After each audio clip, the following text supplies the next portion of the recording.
Hello, and welcome to the Franchise Connection, where Matt needs to double check if the microphone's recording. I'm Matt Fisher. I'm Matt Spark. Today we're discussing seasons 3 and 4 of The Lincoln Lawyer. Spoilers ahead for the whole movie. So, just a heads up, we were having a really good conversation until Matt realized that he wasn't recording any of it. I'm gonna have to call Mickey and Hal and Associates. Due. I'm sorry. So anyway, yeah, we're discussing seasons 3 and 4 of The Lincoln Lawyer, and you've already seen season 3. You already saw season 3. You watched season 4 for the first time. Yes. So how'd you like season 3 on a second watch, and how'd you like season 4? I like season 3 more on the second watch because it was kind of cool piecing the pieces together and knowing where everything led, being like, okay, this goes here, and okay, this leads to this, and this leads to that. It was kind of cool being able to do that. Yeah, in hindsight, I enjoyed how it's so much different than seasons 1 and 2. Seasons 1 and 2 are kind of what you expect when you put on a legal drama. You know, it's lawyer represents a client, trying to find out if they are innocent or guilty. This one is much more what I expect if I picked up a novel by Michael Connelly. Like, it's the lawyer plays detective. Yeah. And the lawyer it's not just about the actual trial, but them trying to piece together what is going on behind the scenes. Why is his client guilty or charged? And I like that change of pace. I think if it was the same thing over again, it would have been repetitive. It would have gotten a little boring. And there's something else too I realized that when I was watching this, so we watched 40 episodes. Yes. It's a lot of TV. Yeah. And as much as we kind of get upset with some shows having to take 2 or 3 years in between seasons, this is not like putting down the show, but I think it helps with The Lincoln Lawyer. Because it's kind of like you wouldn't read like 2 or 3 Michael Connelly books in a row. Maybe you might like it a lot. But I think you need a break in between seasons to help you get more excited to watch it again. Yeah. Is that how you felt? Or you really like the show a lot, so I feel like you could binge it and not get bored. I did take a short break in between seasons. Yeah.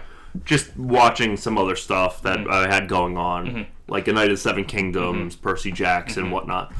But no, I do agree that the wait, at least the 1 year wait, the 2+ year wait, that especially between seasons 3 and 4 was a tough wait. Yeah, that's fair, especially now knowing how it ends.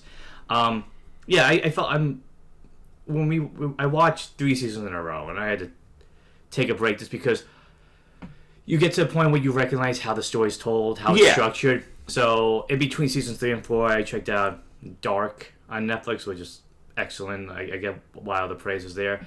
I think that helped though, because when I got into season 4, I was all excited to check it out. Whereas I think if I jumped right into season 4 from 3, I would have been had a much different opinion and maybe a little critical when I didn't need to be, just because I was exhausted watching so much TV in a row. But having said that, these 2 seasons, some of my favorite seasons. I like the pace. I like the mystery behind it. I like how it kind of continues to evolve the story. Yeah. And something I thought was interesting, less melodrama this time around, too. Yes. I think that kind of helped with the mystery, too. I mean, you have the moments. You have silly little moments. You have dramatic, romantic little moments.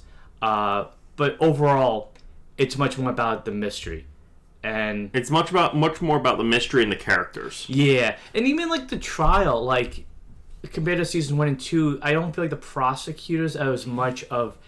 They're an antagonist, but they're not, the antagonist. It's always, spoilers for everything we're talking about. But it's what's going on behind the scenes. That's a real antagonist. Whereas the prosecutor is just there to be a piece. They're meant to be a member of... They're meant to be the state's representation in the case. Yeah, but not much more. Granted, in season 4, that lawyer seems out to get Mickey. Dana Brooke, yeah. But if you compare it to Golance in season 1 and Andy in season 2, Mickey is arguing with them, but they're not the only argument he has to make. There's a lot more to it. I also they're more the ones in the courtroom in season 3 and 4 are more foils for. Yeah, they're like speed bumps that he has to get over. Because the that was one thing. Like the DA. Well, I'll go when we talk about the season 3. But I also like how 3 and 4 really reward viewers who have stuck around. Yes, they really go back to certain characters. They pick up story threads that you're like, oh, I didn't think about that. And I think it kind of helps this world grow a lot more. It's almost like now that we've established everything, we can find a way to incorporate things again and again. Yeah. But yeah, the pace, the mystery, really good, no biting. There was some moments in season 4 especially. I was like... How are you going to get out of this? I was gripping by my fingernails, yeah. But, again, I like seeing the characters grow. Like, you see Lorna grow by becoming a lawyer. You see Izzy become a whole new character. Yeah. Going from a client to an office manager and paralegal.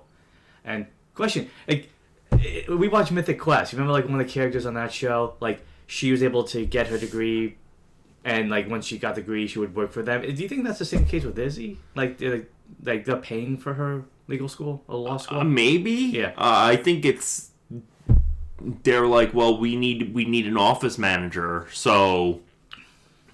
and as the office manager at a law firm, you're going to need at least a little bit of paralegal skills. But I'm saying, do you think Mickey's paying for that? I'm sure. Yeah. I'm sure either he's doing it or Lorna's doing it. Or Granted, they did say that money was tight this season, so... Mm-hmm. Yeah, well, she's in season 4, she's doing that. Yeah. Either that or Cisco's like, I want to talk to somebody. But something funny I thought, too, was that it feels like there's a trope that develops. Every time Mickey gets a new client, they become his new driver. Yeah. Because it happens so much. Like, once Izzy starts doing other work, and there's a client that Lorna represents that I was even like, oh, is he going to be the new driver? No, but maybe. The door's always open.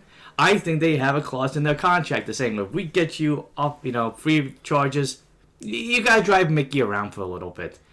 Well, it's only if you can't pay your legal bills. Well, then if that was the case, one of the characters could have just been driving Mickey around. He might have been okay. But they know he's a scammer. He talks in the right place sometimes. It's just always in his own place. But these 2 seasons are, like I said, what I really expected more when I started the show. I enjoyed season 1 and 2 for what they were, but I'm glad that they went down a different direction to make it more exciting and break out a cycle that they could have been really stuck in. Like, each season could have been Mickey gets a client. I mean, I like how each season rolls into the other one. Lincoln. Wink. But I think you do need to kind of change up the story, and man, they definitely do change up the storyline. Yeah. Mm-hmm. I like how in how the show basically evolves, and not just evolves, but gets better with each season. Like they saw what didn't work in previous seasons. Like, and what do you think didn't work? I don't know, like just like small details that like from season 1. Then they made like from season 1 to season 2, they changed up who the prosecutor was and changed up the whole DA system, and then they changed up how the case was run. Yeah. And then seasons 2 to 3, they changed up. Okay, so we've done plot the courtroom stuff so much. We don't have to do so much of that in season 3 and 4. Okay. So it's just a case of not treading the same water. Yeah. And like, where can we take this that still makes sense for the characters, but doesn't keep them stuck in the same place. Right. Yeah. Yeah, and that's one thing. Like, the characters, like I said, definitely do get a lot of development in season 3 and 4.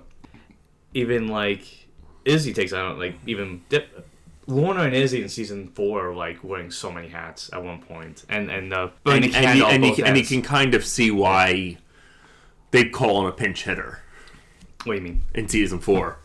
Like they're like Lorna was like drowning, so they're like, okay, we need someone else. Yeah. And it was season 3, I think, that like Izzy was like kind of conflicted about doing what she was trained to do, which is be a dancer, or do this with helping Mickey, and she kind of finds a way to balance that out. Yeah. In an interesting way. But yeah, I can see why the show is so popular. I'm happy it got renewed for season 5 as of this recording. I don't know where they're going to take it. I don't know what the case will be, but I'm excited to see. But I know the book it's based on. I haven't read it. Mm-hmm. I've read other Michael Connelly things. I've only read one Lincoln Lawyer book, which is the first Lincoln Lawyer book. What's it called? The Lincoln Lawyer. Makes sense. But yeah, it's a good drama. It really is. Good characters. And they definitely, like a lot of TV today, it's not that they stay in the same place. Each season takes them to a new stepping stone that they can get better, sometimes get worse. But in the end, they always find a way out. And that's the best segue I have to to talking about the actual season. So let's get into it. So I'll have you, Matt. So what's the mystery? What's the case? So in season 3, Gloria Days is murdered, and her manager / pimp Digital pimp is on trial, is being charged with the murder, and eventually on trial, and eventually on trial. Yeah. But he's charged with the murder because of a couple of reasons, but the main one was he was one of the last people to see her alive. And there's a lot kind of set up to make it seem like he might be the killer, because they said he was there before she died. And he was angry. He was angry. Yeah. There was some time. The time of death was like at like 11 o'clock. He left. He claims to have left 5 minutes before her time of death. He shook her or whatever, or he's claimed to have shook her or had a fight. So there's evidence to say that he might have done it. And so this is something interesting too that I think made season 3 stand out from the first 2, was that it's the first time that the client he's representing he has personal ties in a way, because Gloria Days died. He was her lawyer. They had a history together in terms of her being a witness for the Jesus trial and her leaving, finding her again, especially when he started his law firm up again. So it really made it interesting, because like a lot of decisions you didn't know if he was making from a legal standpoint or from a personal standpoint. Because I mean, when he sees the body of Gloria Days, there is a shock to it. Like, oh, this is somebody I know. Like this, like the cliche is true. It's real. Yeah, well, the cliche is true that this time is personal. It really is. Yeah.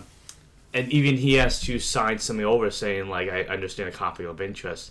I mean, really, should he have been the lawyer in this case if he had a personal tie? I know this is for like dramatic. I think if he was on a prosecution, it would have been a different story. But since he's on the defense, he it's less of a problem. I mean, it's still probably a problem, but it's not nearly as much of a problem as if he was like on the prosecution and he was had that tinted glasses, being like, I know who killed this person, and being like trying to get any kind of just trying to put it on anybody. I think that's the interesting thing too about season 3 and 4 is that it is very much less of did the client do it. Because I mean, granted, we don't know for sure if Julian did do it, but I mean the way that it's presented, it's pretty much like that this guy doesn't seem like he's capable of murdering someone.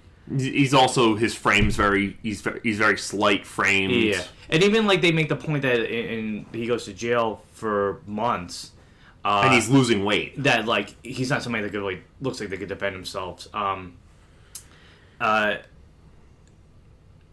but they do kind of like the way that the mystery unravels is really interesting because the way that the clues pile upon each other, it makes it a fun puzzle. Yes. And you're trying to put the pieces together. Like, there's literally a scene where, like, Cisco he gets security footage and he pieces together so they have a well-rounded view of what went on the night. Cause they get security footage from the hotel that she last stayed at. Yeah. Mm-hmm.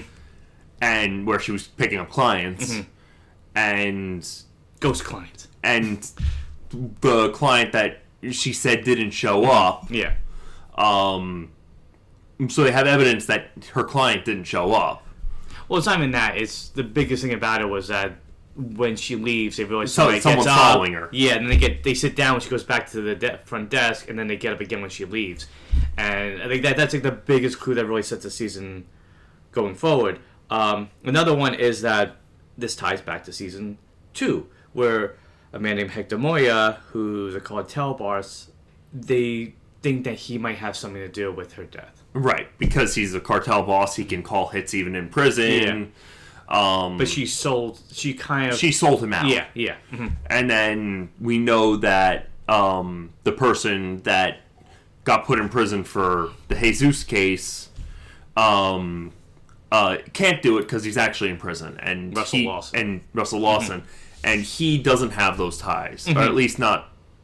He's a lone wolf. He's not working with. He's not going to work with anybody, anyways. Yeah. So they know these facts, and they're like, okay, so it can't be this person. It could possibly be connected to this. Mm-hmm. So we're going to go down this path and see where this takes us. Yeah, and there are a lot of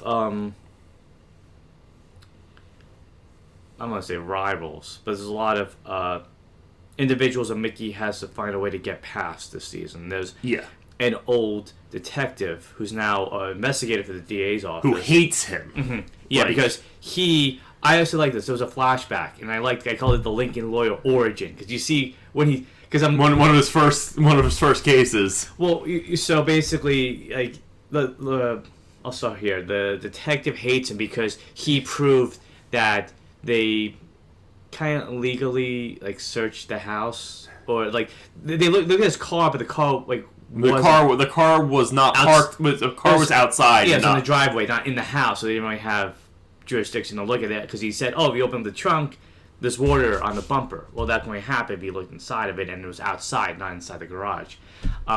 So yeah, that character comes back, and when Mickey sees that he's the investigator on Julian's case, he's like, "Oh boy, this is gonna be bad because this guy has it out for me, so he's gonna probably do everything he can to prove me wrong." The other part of that flashback was he's driving, and I'm like, "Why is he driving a Volkswagen? He's the Lincoln lawyer."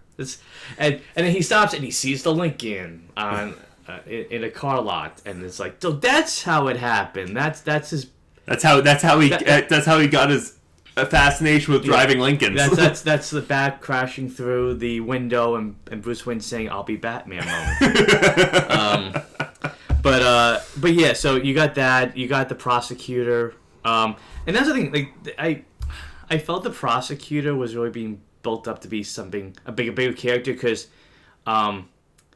he comes off as very naive. And then he's like, "No, I'm really a shark." And then they go, "Oh, this guy will be easy, don't worry." And then it's like, "Oh, wait a second," because he's fanboy over Mickey. But yeah, the prosecutors, I don't know if he said it right, but they're much more of just, like you said, a foil. Yes. They're more foils or speed bumps. Yeah. They're more.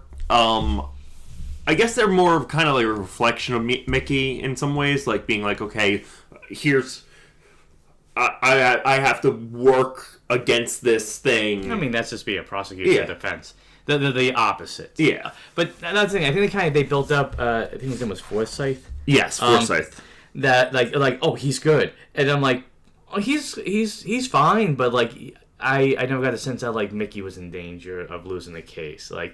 In season 4, I think there's a bigger sense of that, but in season 3, it felt like. Season 4 is even more personal than season 3. Well, not even personal. I mean, Forsyth seems like he was a good lawyer, but not the lawyer that you thought oh, he's gonna get Mickey like to be like, I don't know what I'm doing. This guy's good. It's like, he's all right. But yeah. So there's a lot of, I'll call it red strings leading from Glory Days to other people and other places, and it really unravels. And like we said, they get security footage from the hotel in a fun way. Yes. So also in the first episode, we also get the introduced to Eddie Rojas. Yeah. Who is on trial for, basically, he was claimed to have carjacked someone. Yeah, so this is an example of like Mickey showing why Mickey's good at what he does. Yes. So Haley calls him and says that this kid. He lived. Who used to be our neighbor. He was babysitter. He's a babysitter. Can you help him out? He's on trial for carjacking. So he goes in, helps him out, and is like, "Well, you gave him the valet key." Well, the driver mistook him for a valet. No, the driver claimed that he stole the car because he didn't want his wife to know that he was having an affair.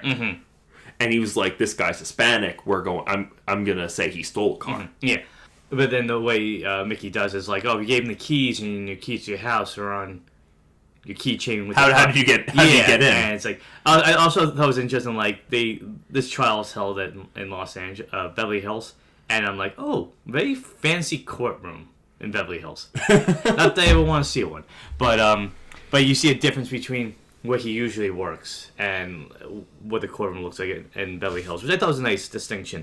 But yeah, then Eddie becomes. That's why I was joking. That, hey, you need a job? You want to be my driver? And I like the running joke with Eddie is that he's a health nut. Yes. So he's always trying to get Mickey to eat healthy. Like he made him a kale smoothie, and it's Mickey's like, face. where's the actual food? Yeah.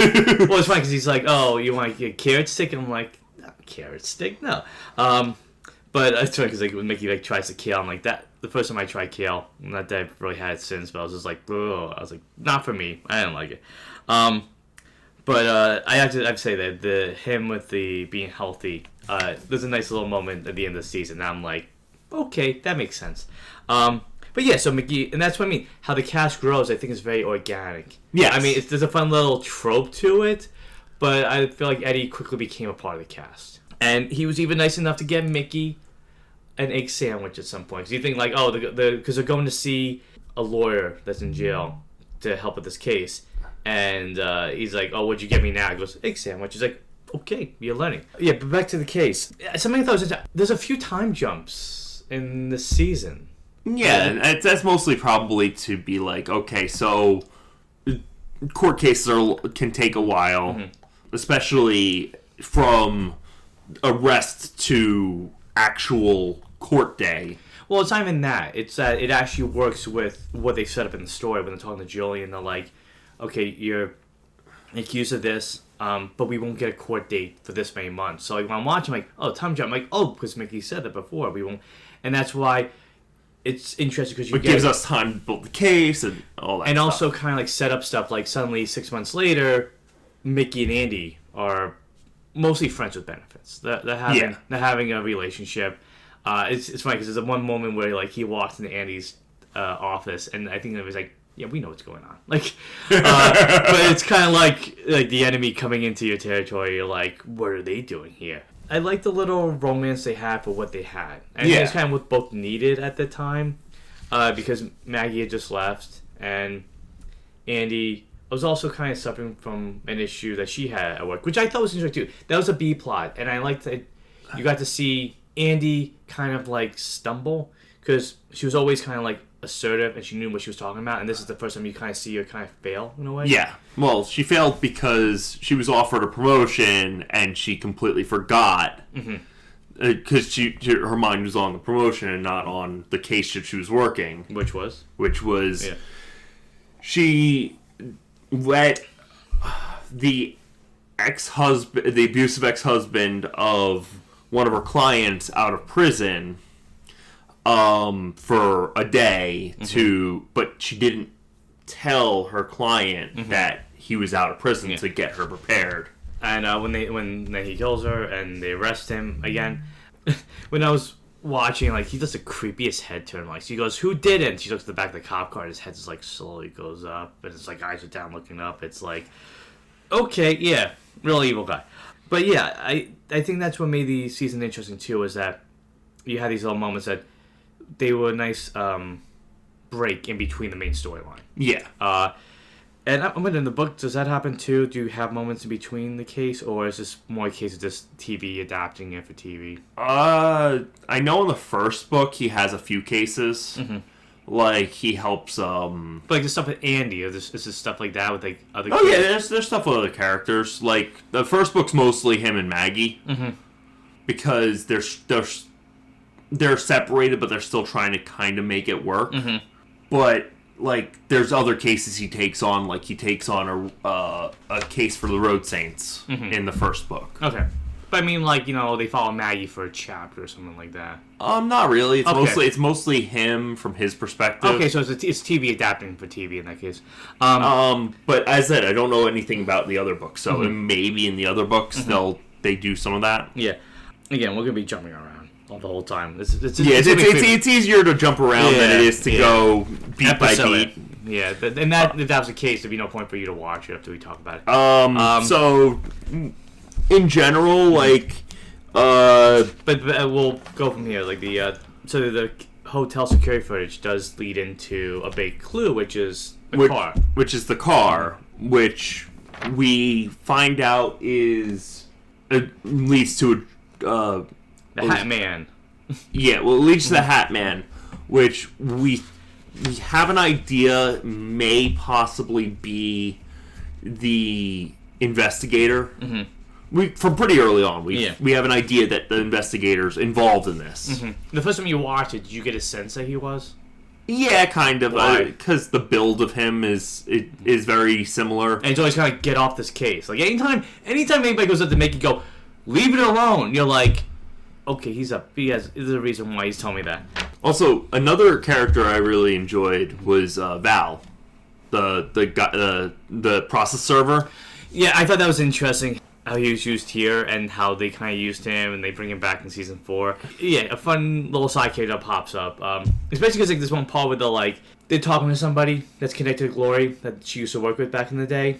And because he gets the information from Val. Yeah. Being like, oh, so where do you have to go? I mean, like, he says it in a way that he can tell him information without, like, he's giving it away. Right. And he goes there, and then, like, he's outside, and then he's like, damn you, Howler, you know. Everyone, so I made a joke for season 4. Everyone hates Mickey Holler.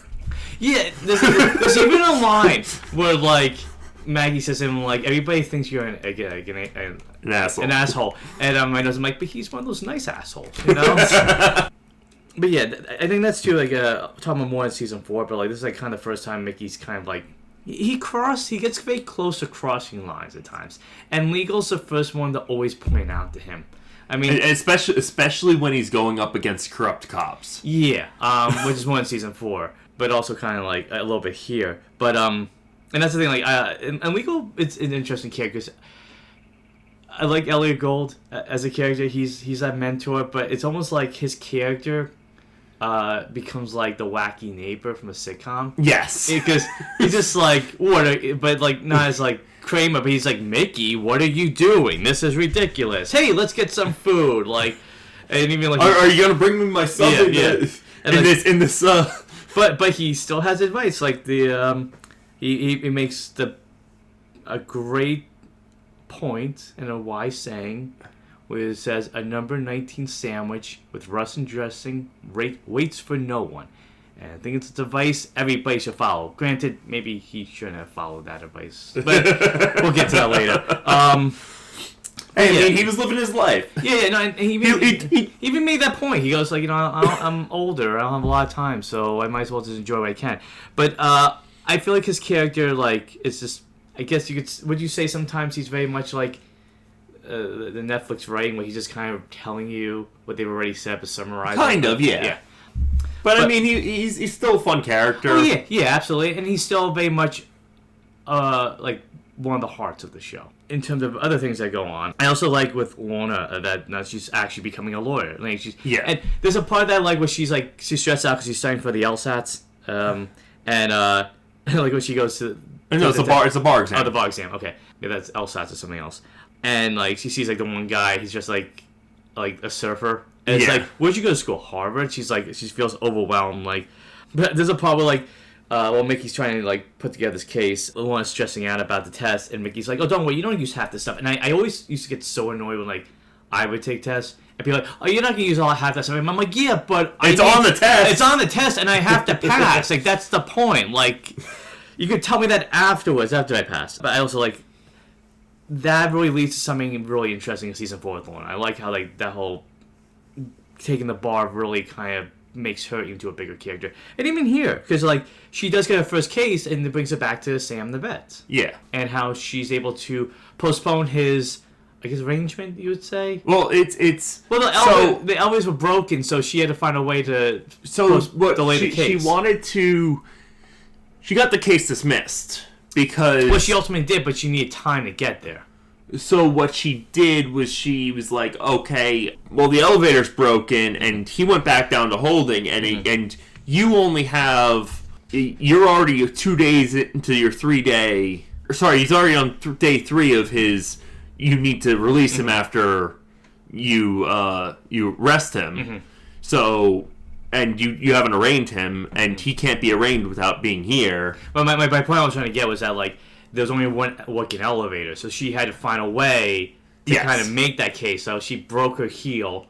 She sacrificed one of her good shoes to make this happen. But, like, it shows that she really has learned a lot from Mickey, and you really see the result of that in season 4. Like, when she's really, like, taking on some serious cases. Yeah.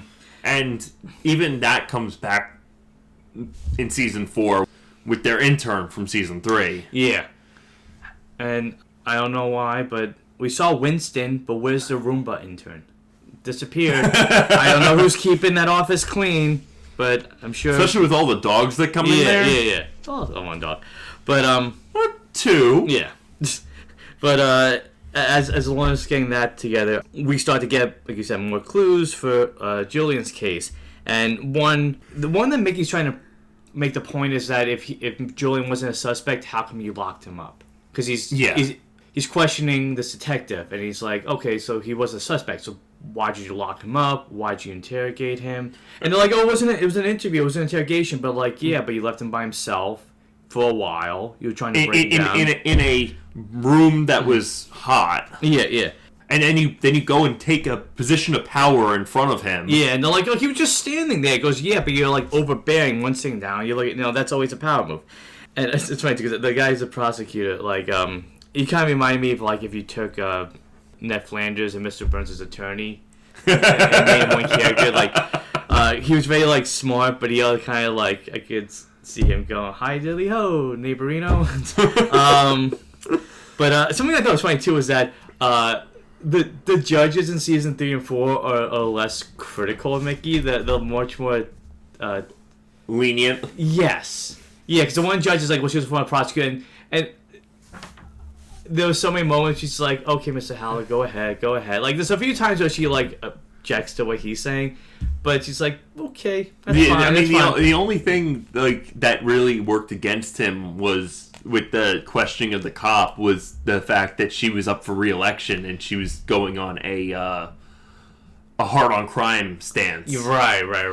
And if he had known that, if they had gotten that information from Lorna, but she was busy with her bar exam stuff, he wouldn't have gone with the strategy he went with. Yeah, because that kind of hurt him a bit.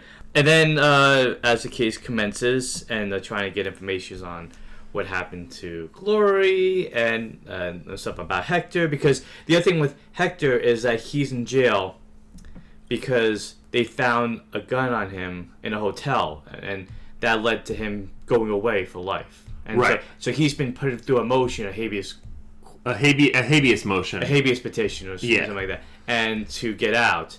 And it's almost like I'm not admitting that I didn't do this other stuff, but I didn't do this. And somebody's trying to suppress that. Yes. Because we also find out from somebody that Gloria worked with that... Was she there, Trina? With Tina? With Trina?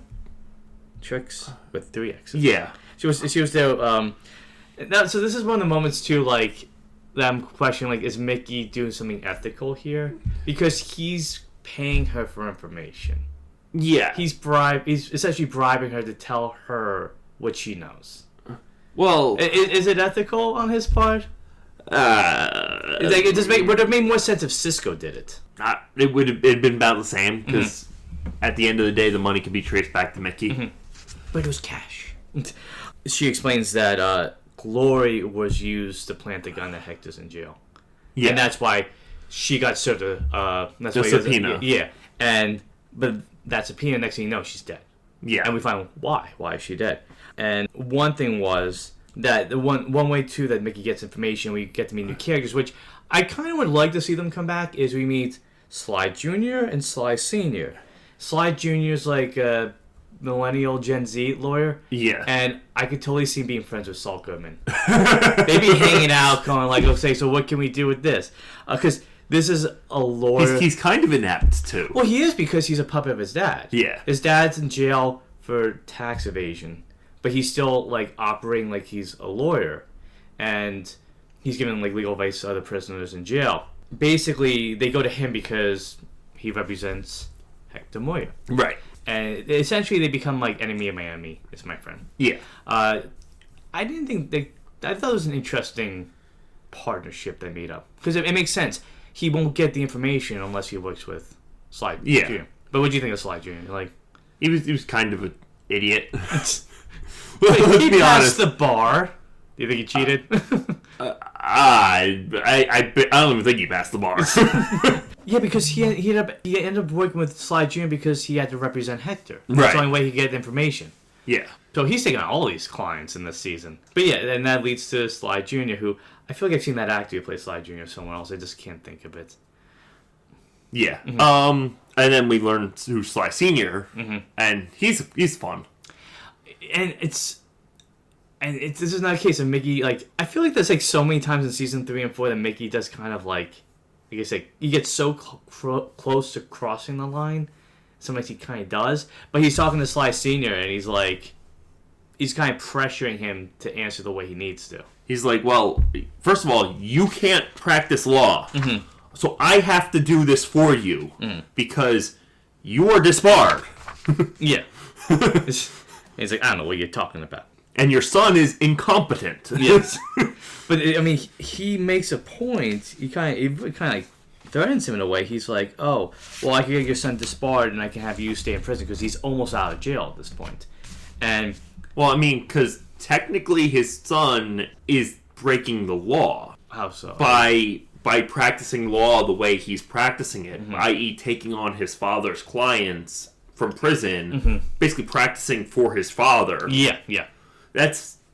Yeah, he's impersonating... Not impersonating, I mean, he does have a law degree, but he's a middleman. Yeah. So Mickey's not wrong for being, like, pointing out, like, look, first of all, your son's incompetent. Second of all, you're in jail, and you cannot practice law. And you are still practicing law using your son. Yeah.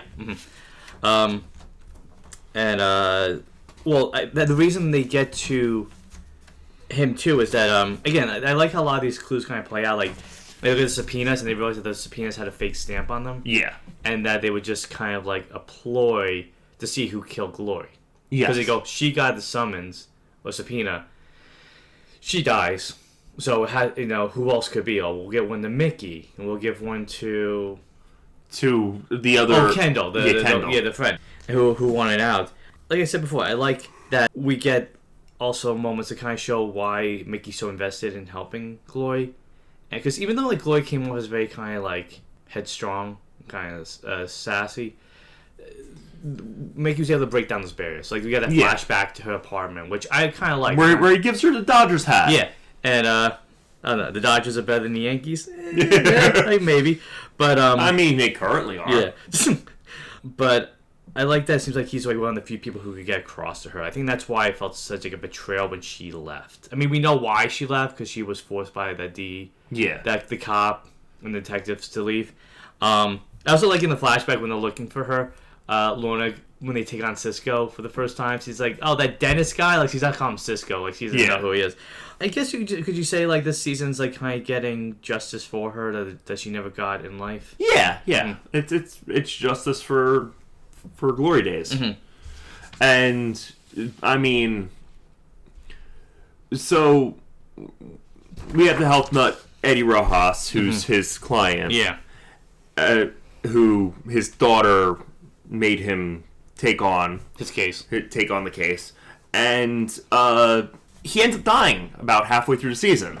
That was a shock, because usually, like, you don't know, but, like, his eyes were open. Like, basically, after Mickey talks to Sly Sr., somebody's following him, and they hit his car in a spectacularily bad fashion. It flips over.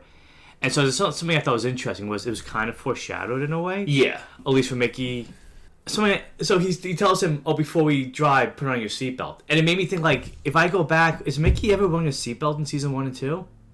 I don't think so. No. Like Eddie's, and because of that, he survives. But unfortunately, Eddie dies. I put that in my nose, like, justice for Eddie, because that makes his daughter was all, like, she, this really upset her, and that kind of hurt the relationship like really bad. And so it's, in the case, like, I guess it's him trying to like win this case, but also kind of win back his daughter in a way too. But in everything that's going on, we find a name that kind of connects everything. Agent James DeMarco, who is a very, very bad man. And one of the reasons why it connects everything together is we learned that Glory was being used by... He was a guy that he coerced people. Well, he would arrest people and then use their arrest in order to make them confidential informants and have put a boot on their neck. He made them do dirty work for him. Yeah. Like, get Hector away. Hey, Glory, you're going to plant this gun here, so he goes away. And you're going to rat him out. Yeah. And a big thing, too, is that we find out that the gun that was planted was bought in Vegas, and that the shop's wife, the owner's wife, was selling drugs. Yeah, and that also, she was picked up by DeMarco. And it really shows, like, it's like the opposite of Mickey. Like, he takes on clients, and some way the clients owe him favors to help him out on the way. Whereas the opposite with DeMarco, like, he'll arrest people and force them to do it instead of voluntarily, like, help him out. He's abusing his power and his badge so much. And in addition to that, we find out that Bishop and DeMarco are working together. Because they met on an old case of theirs 10 years ago where there was a drug war in the valley and Bishop picked up the case and then immediately dropped the case because he was like, first of all, he's like, we don't have any leads, but DeMarco was like, look. DeMarco was trying to take over the drug operations, right? Because he had a tie to the Tijuana cartel. Yeah. Because they were saying, like, because later on somebody stabs Julian and you find out they're part of that cartel, but they're like, hey, how come all those cases just kind of never went anywhere? It's like, because he was the one hiding all that. Yeah, and so it makes you be like, oh, well, you hated Bishop already because, he had something out from Mickey. And not only that, but he's like, I took on this case. He goes, the way that we get assigned, it's just, random, but I made sure I wanted to be on this one. So that only makes it feel like there's more to his connection to everything going on. And something I thought was interesting, Mickey, I called him Licky for a second, sorry. Mickey gets a new car, courtesy of Hector Moya. Yes. And it is a vehicle worthy of the Punisher himself. Oh, yeah. Armored truck with bulletproof windows. Well, bulletproof windows, and it comes with a cartel guard. A cartel bodyguard. He never got his Happy Meal. Lorna said, maybe this guy needs a Happy Meal. But he followed Mickey everywhere. And it's funny because, except there's one part where he goes to the bathroom and Bishop's there and he's kind of threatening Mickey to stop doing what he's doing. And he's like, from now on, just follow me everywhere. And then he's just like... that actor does a very good job of silent acting. It's all in the face. But I just like going like, maybe he needs a Happy Meal. Does he ever eat? But yeah, due to DeMarco being the main target of Mickey's investigation, he calls in ICE to pick up. Oh, was it ICE? Or was this DH? It was DHS. Well, it was DHS, Yeah, which is Homeland Security, which is who ICE. takes him away because they said he was on a list of people to be deported. Yeah. And that only makes things make you like, okay, somebody's really Out to get me. Yeah. And in this whole time too, I also thought it was interesting that we get more of a personal stake in the trial too, because Julian's husband or boyfriend. Yeah. We see him like trying to be there for support and constantly being kind of pushed aside. And it's not easy the one that kind of is like trying to like, he needs you there. He needs somebody there to help him out. And also when I was watching, I'm like, hey, it's John Harry Irons from Superman and Lois. And that's the thing about these 2 seasons too. There's a lot of like, I recognize that actor from that show and that show and that show. Like the guy who plays Bishop was on Mindhunter. And I think looking up, he played the dad, I believe, in The Iron Claw. Okay. Yeah. And what was it? Sam Scales is on the Pit. Yeah. And then another Pit actor shows up in season the beginning of season 4. But I like too that when Lorna's going back and forth between Julian's case and Sam's case, Sly Jr. goes on the stand, and it's funny because it's almost like he's having to read a script that Mickey wrote for him, because he wouldn't be able to answer any of this stuff, I think, really on his own. They're like really doing all this just to get DeMarco on the stand. Well, yes, and I found it very like after he puts Sly Jr. on the stand, he gets a phone call from Sly Sr. And he's like, "You made my son look like an idiot," and he's like, "No, I didn't. Your son's an idiot." Yeah, because if there's anything about Mickey, he's very forthright with a lot of his stuff. And your son did that himself. Yeah, and as they try to put the case together against DeMarco, they say like this is all a setup for Julian. They also get Trina on the stand, and completely says the opposite of everything they talked about. They're like, "Oh, you paid me for this and for information like that." It's like I never paid you for any testimony. You paid me for my apartment and everything. It's like, not you, the other lawyer. Yeah. And this, again, we're jumping a lot, but I thought something interesting too is like as all this is happening and Mickey's trying to like win his case, Andy is spiraling. Yeah, she's like in court and she's just not doing a good job. Like she's to the point that they even put her on what they call calendar duty, which to me it reminded me of like on House, where he would have to be in like the clinic. The clinic to do it's just kind of like. I mean, the clinic. It helped him out. No, calendar duty doesn't help anybody. But my point is, it's kind of like it's a punishment. Exactly. Yeah. Although I'm sure House found it as a challenge. Anyway, but yeah, to see like I really thought Mickey was gonna leave this season, and she's a lot stronger. But it's almost like too her. They call her junior. I guess it was like her assistant. Was almost using her too, because like when she's off the case, she goes, "Oh, she got the case." But it's funny because like later on they're like, "Well, she's in way over her head." And she's like, "Whatever, I don't care." And then Mickey's like, You thrive on trying to put this guy away. Yeah. For Andy? To Andy towards the end. Yeah. He's like, do what you have to make things right. And that's the thing too. I think like they really did confide in each other, but I think it was just meant to be a brief thing. I think they just needed each other for that moment, because they definitely feel like two characters that are focused on their careers first more than anything else.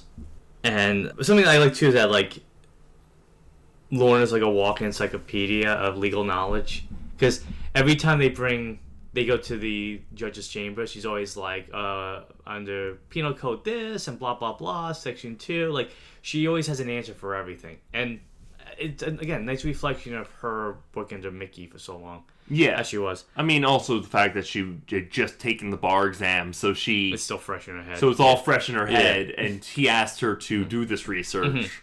So something I thought was interesting too was that we talked about how Bishop and DeMarco are working together, and you do see that they capture on campus. They set it up because they go to the house. They give false information. Yes, because they know about the house. They know about the house from 10 years ago. So they find someone who lives across the street from that house, and they plant that information as a witness on their witness list. But Cisco and they have an idea that someone on the prosecution is leaking information. Right. To DeMarco. Yes. Mm-hmm. And then they set up cameras they rent out the guy's house and they set up cameras. Still ghosts. Yeah. And they're like, you're going to be on a TV show. And he's like, oh, so exciting. I'm going to... My house is going to be on Cribs. Yeah. But they find that DeMarco goes in the house and plants evidence. Yeah. He plants drugs in the house. To discredit the witness. And that, again, it's a really interesting moment. I think this is one of the better moments with Legal this season, that he tells Mickey, he's like, oh, we got them. And Legal's like, you shouldn't really use this. He goes, yeah, this is like, it says a lot, but you don't know the ramifications of using it. And Mickey finds himself in a questionable spot. Like, do you agree it was good for him not to use it? Well, yeah. I mean, even when he showed it to... Well, I mean, he did use it. He just didn't use it in court. He used it... To Bishop. Mm-hmm. And, yeah, it did have ramifications he did not foresee. Mm-hmm. Yeah. I wasn't ready for that ending. But I like how Mickey's constantly trying to prove that the DA is involved in this, at least DeMarco. And... I'm sorry, DEA. And he has the phone number, and I forget who was on the stand when this was going on, that they called Glory from this number, and they go, okay, we try this number. And it was to the DEA's office. Yeah, I forget who was on the stand when that happened. It was the cop. Yeah. Or the detective. It was a detective who arrested Julian and was interrogating him. And then, something else I like too. That he's like, I don't know what that number is. Yeah. And he's like, are you sure you don't know that number? Yeah. Let's call it. That's right, because they get the phone records. Yeah. For Glory, and they're like, who does she call? And they realize, yeah. And something I like too, that because Mickey, I forget what. Oh, I think Izzy was driving the mom around, maybe, and Mickey's mom. So Lorna had to show up, and Lorna's Matchbox car shows up again. I put down the Lorna lawyer because if that car shows up, I'm sure it's faster to them. I don't know. It would be faster. Probably not. It's a Mini. Yeah. I mean, I don't think it's. I don't know Minis like that because I don't drive them, but I think I have a tough time fitting in one. Probably like Mickey, but and like Cisco. Yeah. He does that for love. He loves Lorna. He'll drive whatever car she has. They also finally get the hotel manager, and that was a whole funny thing with the hotel manager. Like Cisco trying to get the footage, and the manager's like, I can't give it away, and he goes, well, what happens if I could help you find out who's leaking all this information about all these celebrities that are visiting your hotel and everything. And that's thanks to Izzy too, talking to an associate of hers.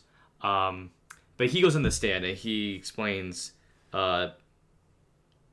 watches the footage, right? Yeah, he watches the footage and he's like, "That guy does not work for us." Yeah. Oh, they're like, "Oh, who's in this image? Oh, those two guys. Oh, they have those coats. So the security, that person front desk. I don't know who that guy in the hat is." He's like, "Are you sure he doesn't work for you?" He's like, "Everyone who works for us has a uniform." The fedora is a big standout. It just goes to show the hat and sunglasses is not really a good disguise. No, baseball cap and sunglasses are. Or it's gonna. If it was the 1930s or 40s, it might be a little bit better. But we find out that they're talking about Chloe went to see a client, Daniel Price, who wasn't there, just disappeared, and we find out too that Bishop had asked for the footage 2 months ago. Yeah, that they put together, and the prosecutor's like, why didn't you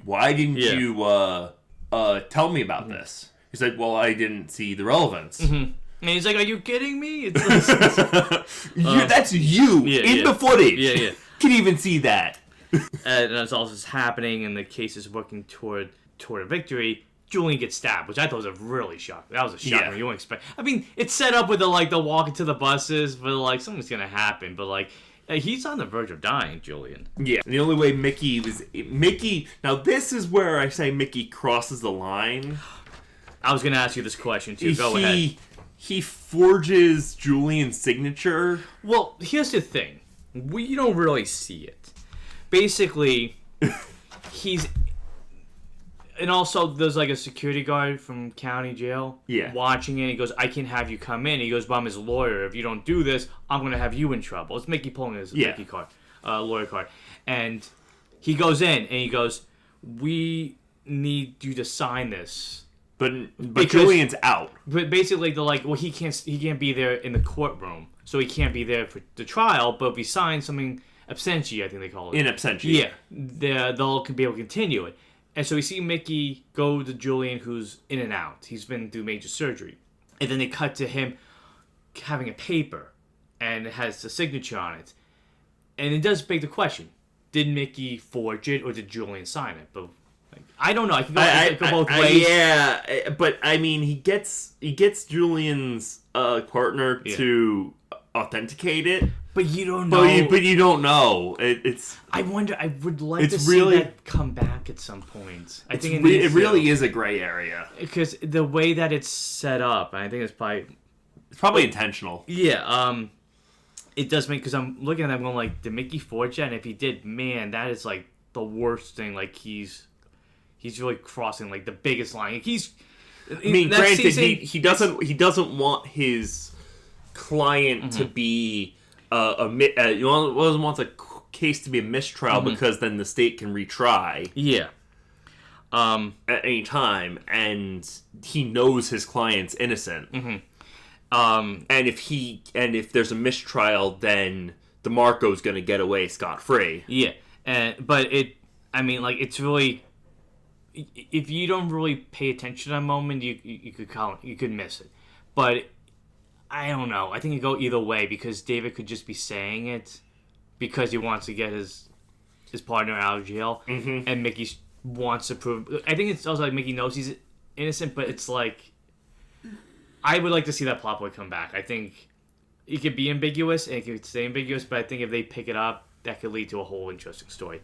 But as all this happening with him in jail, they do finally get DeMarco on the stand, and it's such a last minute thing. People walk and they go, "Oh, we got this guy here. He can testify right now, but it has to be right now." And then he lies. He straight up lies through his teeth about everything. I don't know this. I don't know what you're talking about. Blah blah blah. Do you know what the perjury laws are? And something I put down my notes. I'm like, did they do all this with DeMarco to get the Bishop's head? You know, like is no? I don't think it was meant to get into Bishop. I just think they wanted to get DeMarco, and they were assuming that he would be good enough of was there a way to persuade Bishop to open up? Probably to persuade him to open up, because they were gonna put Bishop on the stand next. Yes, yeah. But yeah, DeMarco is.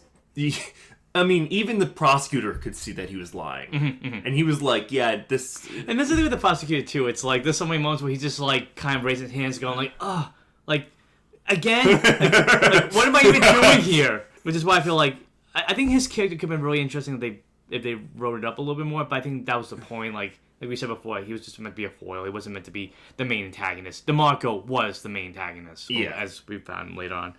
And then we find out that the guy who stabbed Julian is tied to DeMarco. Mm-hmm. Yeah. And then Andy was the one that gave him that information. Yes. Yeah.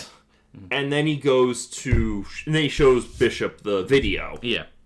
And which persuades Bishop to testify and give like a full accounting of everything that happened that night. It's very kind of like a compassionate action on Mickey's part. Like he's like, "Oh, I could really take you down," but it's like, I think the more he learned about what DeMarco did, the more he goes, well, maybe he's not fully committed to whatever DeMarco's doing. Maybe there's more to the story than we think. Yeah, and I mean, as Bishop is testifying, they're like, "Do you want to?" What was it? The judge tells him, "Do you want to testify? You can plead the fifth." And he's like, "No, I want to testify. I want to tell everything." Well then, I need you to give up your service weapon, and I need you to give it to the bailiff. You can get it after. And unfortunately, he had another weapon on him. Well, before that, we get he's the opposite of DeMarco on the stand. He is just spilling everything that he has to say about what happened and what went on, and he's just so he's really honest about it. He's saying he lied to get the case. He was there to oversee it. DeMarco told him everything to do. And he set up the meeting with Glory Days because he snuck in. He got a hotel room under one name, but he snuck into another room to get her to go to this other room. And that's how Julian got involved because they set up the website. Yep. And it's just like, wow, you expected more hesitancy on his part. A little bit, but I mean, I think he was sick and tired of everything as well. I think he was like, I need to do this for my own sake. If my guilt is catching up to me, I need to spill everything, and as much as for not just me, but for my family, and spill everything like the ketchup on his cheeseburger. Which there's a flashback in the last episode 10 of season 3, where you see Bishop at a diner, which I don't eat cheeseburgers, but I don't care how much ketchup's on a hamburger, I'll still eat it. It still looks good. Side note, not as many food motifs this season as I noticed in seasons 1 and 2. There was food, yes, but I feel like not to the same extent. I think it was just... Season 4, I think it was a bigger thing. Yeah, but it's something I thought was interesting. There's a moment where Mickey is eating a salad, and I wonder if that's partly because of Eddie. Like, it's like... Probably. Some of the advice that he gave him. But I mean, what was it? Mickey meets Andy over the French dip. The French dip. And that's I like that moment too. And they have an argument of where the first French dip comes from. In my head, I was thinking like Ray's Famous Pizza, like famous Ray's Pizza. Like it's that the West Coast equivalent of the pizza in New York City is over French dips. And before we finish up with the stuff with Bishop, I'll just say, like, I do like how the story wraps up with him and Andy, where they kind of have a mutual breakup. Yeah, they realize that, it's just not working out, but they can still be friends, and they still do, And I like that she's still a part of his inner circle. But I'll let you take over, because about what Bishop went on with that. We could say... so Bishop followed Glory back from the hotel... Under the orders of DeMarco, he called DeMarco. First of all, he sees Julian leave. He calls DeMarco. DeMarco shows up, and then goes in the back door, where there is no camera. And that's where we really found out who killed her. Yeah. Because I thought it was too in that moment that they waited till Julian left. Because that's the thing, like, somebody saw Julian walk in the front entrance. But somebody else went to the back, so in all intents and purposes, if you only saw that, you would think that was the only issue. Oh, I jumped ahead a little bit. At the diner, DeMarco comes up to Bishop, and Bishop's in a tight spot. I think he's on the verge of... He basically makes a deal to help bury the case. But he's on, like, the verge of a divorce, too. Yeah, he's like, I can give you money if you do this for me. And that's how they met, and that's how their working relationship started. And especially since this, I guess this is right before he got kicked off the force. Yeah, because I think it said like a 10 years ago. So he was still on the force at that point. But and as all this is happening too, like somebody was in the courtroom giving information to DeMarco that Bishop was saying all this stuff. So there's a nice little car chase between Cisco and DeMarco. Yeah. It's mini Fast and Furious, if you will. But it just adds to excitement of everything. But yeah, I mean, DeMarco admits everything. And then the big moment that nobody expects. He kills himself. That was a shock. On the stand. Yeah. After he clears conscience. And it's understandably silent. Because, like, the way they film the scene, like, the sound just cuts away. Because I was not expecting that. Yeah. Shocking moment. And, I mean, everything kind of... It's weird. Everything falls in Mickey's favor, but in the worst ways. Yes. Mm-hmm. And, I don't know, do you think Mickey felt some guilt to that?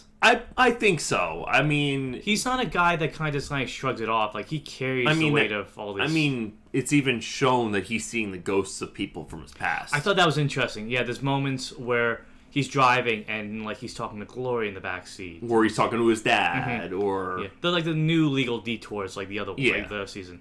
And even Eddie. Yeah. Which, it was interesting to see him deal with his conscience that way. Yeah. Because all these people were a factor in this case. His dad with his legal idea, Glory being the catalyst for everything. But this is something I noticed too. So many people break into Mickey's house that I was like, at what point is he just going to get a security system? Because he does have a security system. Does he? Because I feel like he doesn't. He has a bodyguard for a little bit. He has security cameras. Yeah. Mm-hmm. Granted, they don't work very well because the case in season 4 wouldn't happen if his security cameras worked. Yeah. But I bring that up because like they walk in after everything's done and the door's ajar and they're like, "Who is it?" And it's Haley bringing over food so they can have dinner. But in my head, I'm like, why would you leave you know what your dad's up against? I don't know what Haley was thinking, but she goes, "I'll just do the door ajar after like somebody broke into my dad's house and left a snake on his bed." The season, that's what led them to that made them feel like Hector Moya. Yeah. But I thought things too that they did bring back the Road Saints also because they became the bodyguard after Hector's bodyguard got deported. Yeah. But yeah, I don't know, just like Haley, no, you should know. But there's a nice moment that they kind of reconnect, and she's like, "Oh, I'm thinking about being a prosecutor." It's that to go. Well, we're gonna have some. So she's really following more Maggie's shoes than Mickey's in that way. But and then she's really following neither shoes because she wants to do environmental law in season 4. But yeah, everything really works out for Mickey and Julian. Julian's okay; he's alive. They dismiss the charges, and then we jump forward another 4 months. So really, this case took over a year. Yes. Yeah.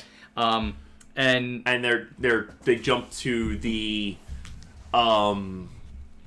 negotiation for. That's the DA's office. Right? The DA's office for Julian's compensation for the wrongful imprisonment and being stabbed and all this other stuff. Mm-hmm. I also think it's interesting that I thought it was a good foreshadowing that Mickey's on a huge skyscraper. He's on one of the top floors to kind of get ready for him to fall down and his fall from grace in terms of being a lawyer the way this season ends. So it's nice kind of this is the highest he's going to be before he has to get to the lowest he's ever been. And then at the same time we find out DeMarco's been on the run. That is solved very quickly. Yes, because he gets a phone call from Hector Moya. It's showing that he found DeMarco. That DeMarco's been found and dealt with. Yeah, he killed him. And so and I wonder which makes sense because DeMarco was not only just the DEA agent, but he was also part of a rival gang. Yeah, so it's and that's one reason why it's if I get Hector out of the way, then there's more room for me to make more money. Yeah. And something I was thinking about though was I wonder if Hector's going to become an ally for him down the line, because it's almost like he doesn't want to. But Hector's like, "Hey, you got a new friend," and Mickey's like, I don't need any new friends. I don't need more new friends. I already have the Road Saints, and that's enough of that's enough of they cause me enough problems as is. And that leads us to the end of the season. Lorna, I also like too that Lorna's starting to get clients. Yeah, I like that she's representing the wife of the guy that was cheating, the one that caused him to go on trial. They're celebrating, everybody's getting promotions.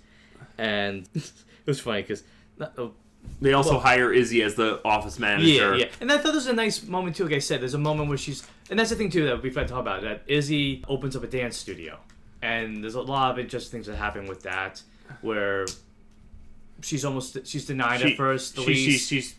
First she's being denied the lease, and then once she gets the lease, the price is the price is high. Then they fix that. Mm-hmm. She gets the dance studio, and the rival gym next door is holding dance lessons, even though her lease says that no competition. Mm-hmm. And they find out that the gym is no longer part of the properties that is owned by the person who owns the lease on her studio. Yeah. And then that's all season 3, not season 4, right? Yeah, that's all season 3. Yeah. And the thing too is she meets a friend of hers that's a dancer. That's we can rent out we can sublease your studio for our show.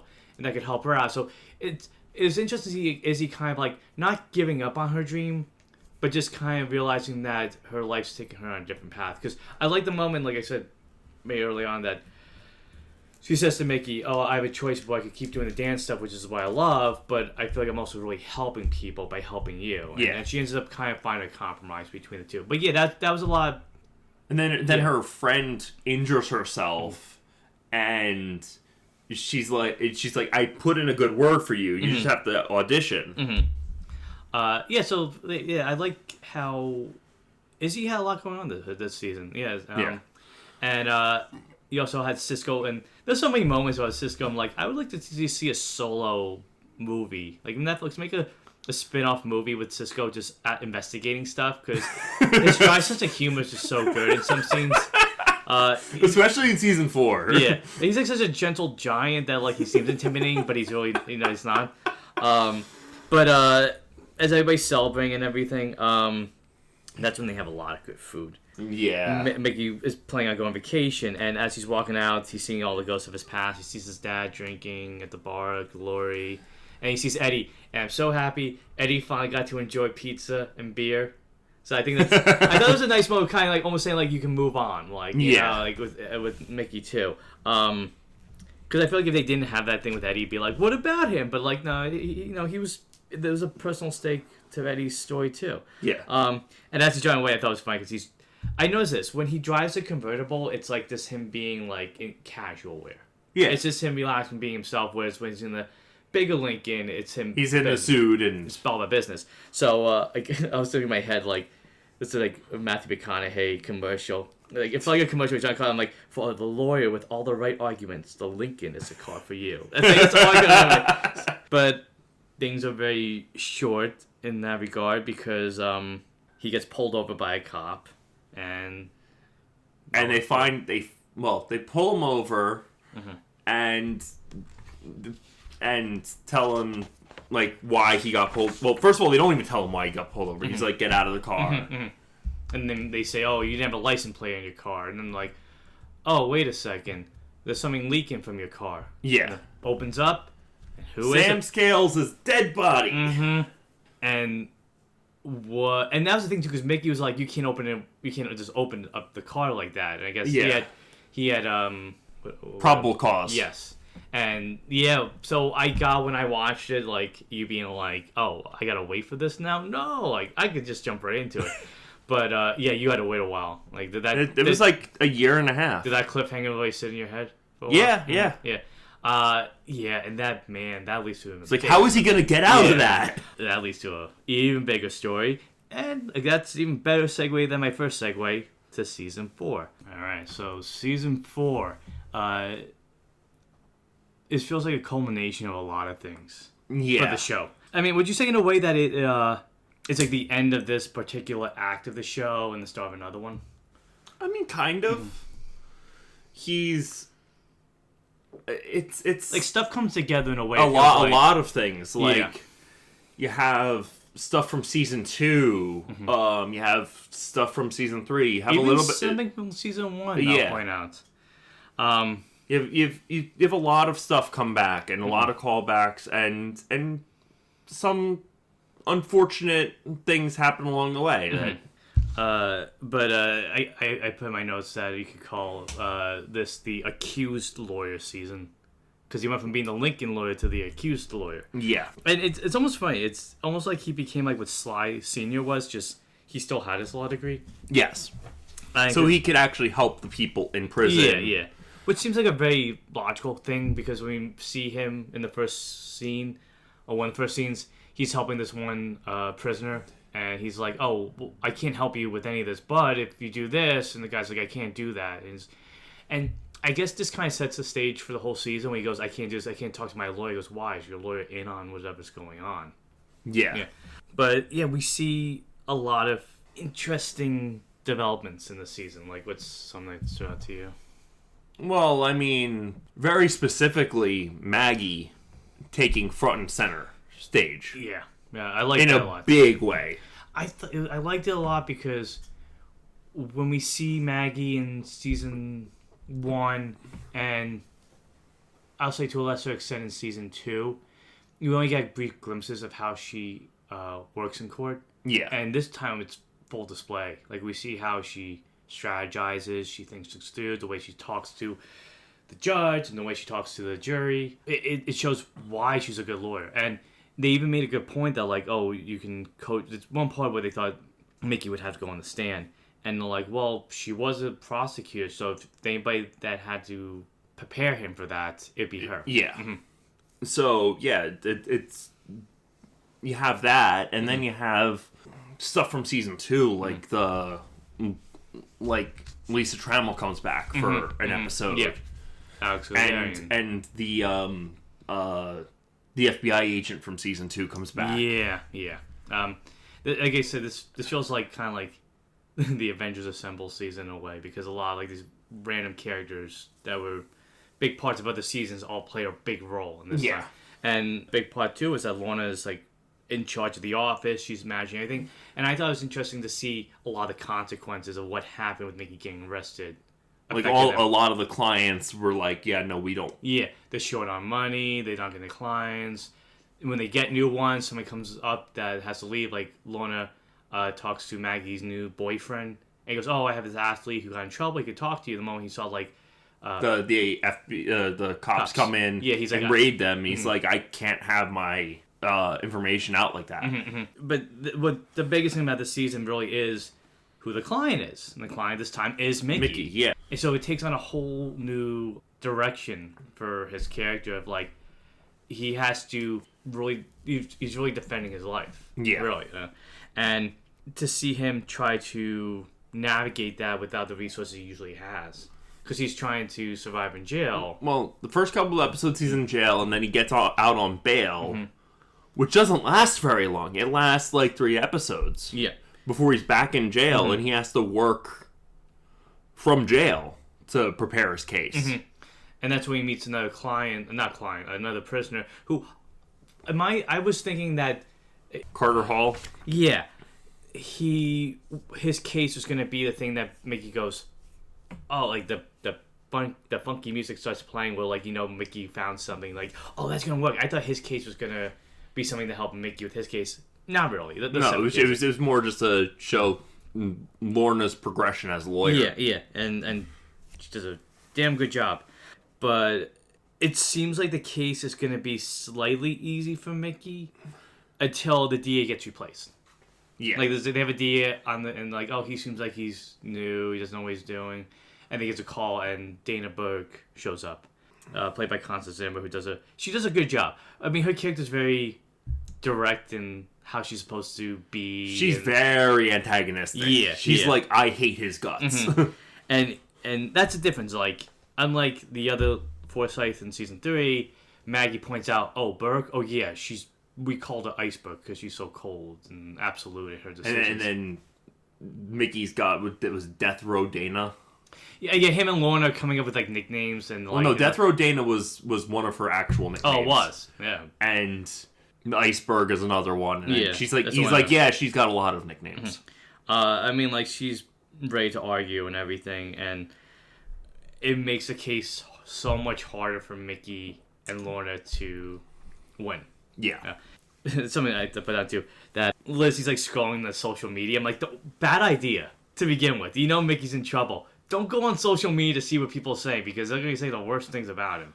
And that's why Haley's like was being bullied and yeah, I thought it reminded me of season 1 too, when like she's like people were. It was season 1 or 2, but like Haley, season 1 when he was defending Trevor. And that like it's like how can your father defend such a monster? And that's the thing. If it starts to affect the family, you see how it affects her this time around, and it's just as bad, if so even worse, because she has to leave school for a while because people just really get on her case. But while he's in jail, he does meet a new friend of his, Bamba, who's an interesting new character. I like him. He's fun. Yeah, I wish he was around more. Yeah, they kind of like use him for half the season, and then like he just goes away for a reason. Basically, Mickey or Lorna's the one that helps him get out of jail, right? Lorna helps him get out of jail, and then he helps out Mickey as his driver. Yeah. At first, he doesn't have the Lincoln, though. He drives Cheryl, which is a cooler car in his lowrider. But I like this, like, that he's, like, messy. Like, I guess Mickey likes to keep his Lincoln car nice and clean. And Bomba's eating, like, a cheeseburger or something, and it's, like, falling on his shirt, and he's like... Okay. complete opposite from the previous season. But he becomes a good associate of his for the time that he works for Mickey, because he's also helping him out. He goes, I'm out of jail, but I need a job. He goes, well, we can give you a job. I'm trying to better my life. I'm getting all these crypt tattoos off. Because he unfortunately gets a setback because while he's helping Mickey get information to clear Mickey's name, he gets like a traffic violation because they say he parked over like the red line in front of the cops, and he got into a fight with one of the officers. And then they found the social media post of him with his old crew, even though he isn't part of that crew anymore. He's even like. He was even like, look, this is BS. I only posed for the photo because it was He didn't think it was going to be posted online. No, first of all, it shouldn't have been posted online. Second of all, it was a respect thing. It's like, if I did that, they would have killed me. Yeah. So is all that. So that's the Bomba story. But he also he buys an expensive. Is it boba or bulba? Well, first of all, he buys an expensive. Cell phone. As a burner. Because people make it afraid that somebody's listening on him, or they can track him. He needs something that he can, because it leads to something later on with like the FBI. Yeah. And then he uses the change to buy himself a boba tea.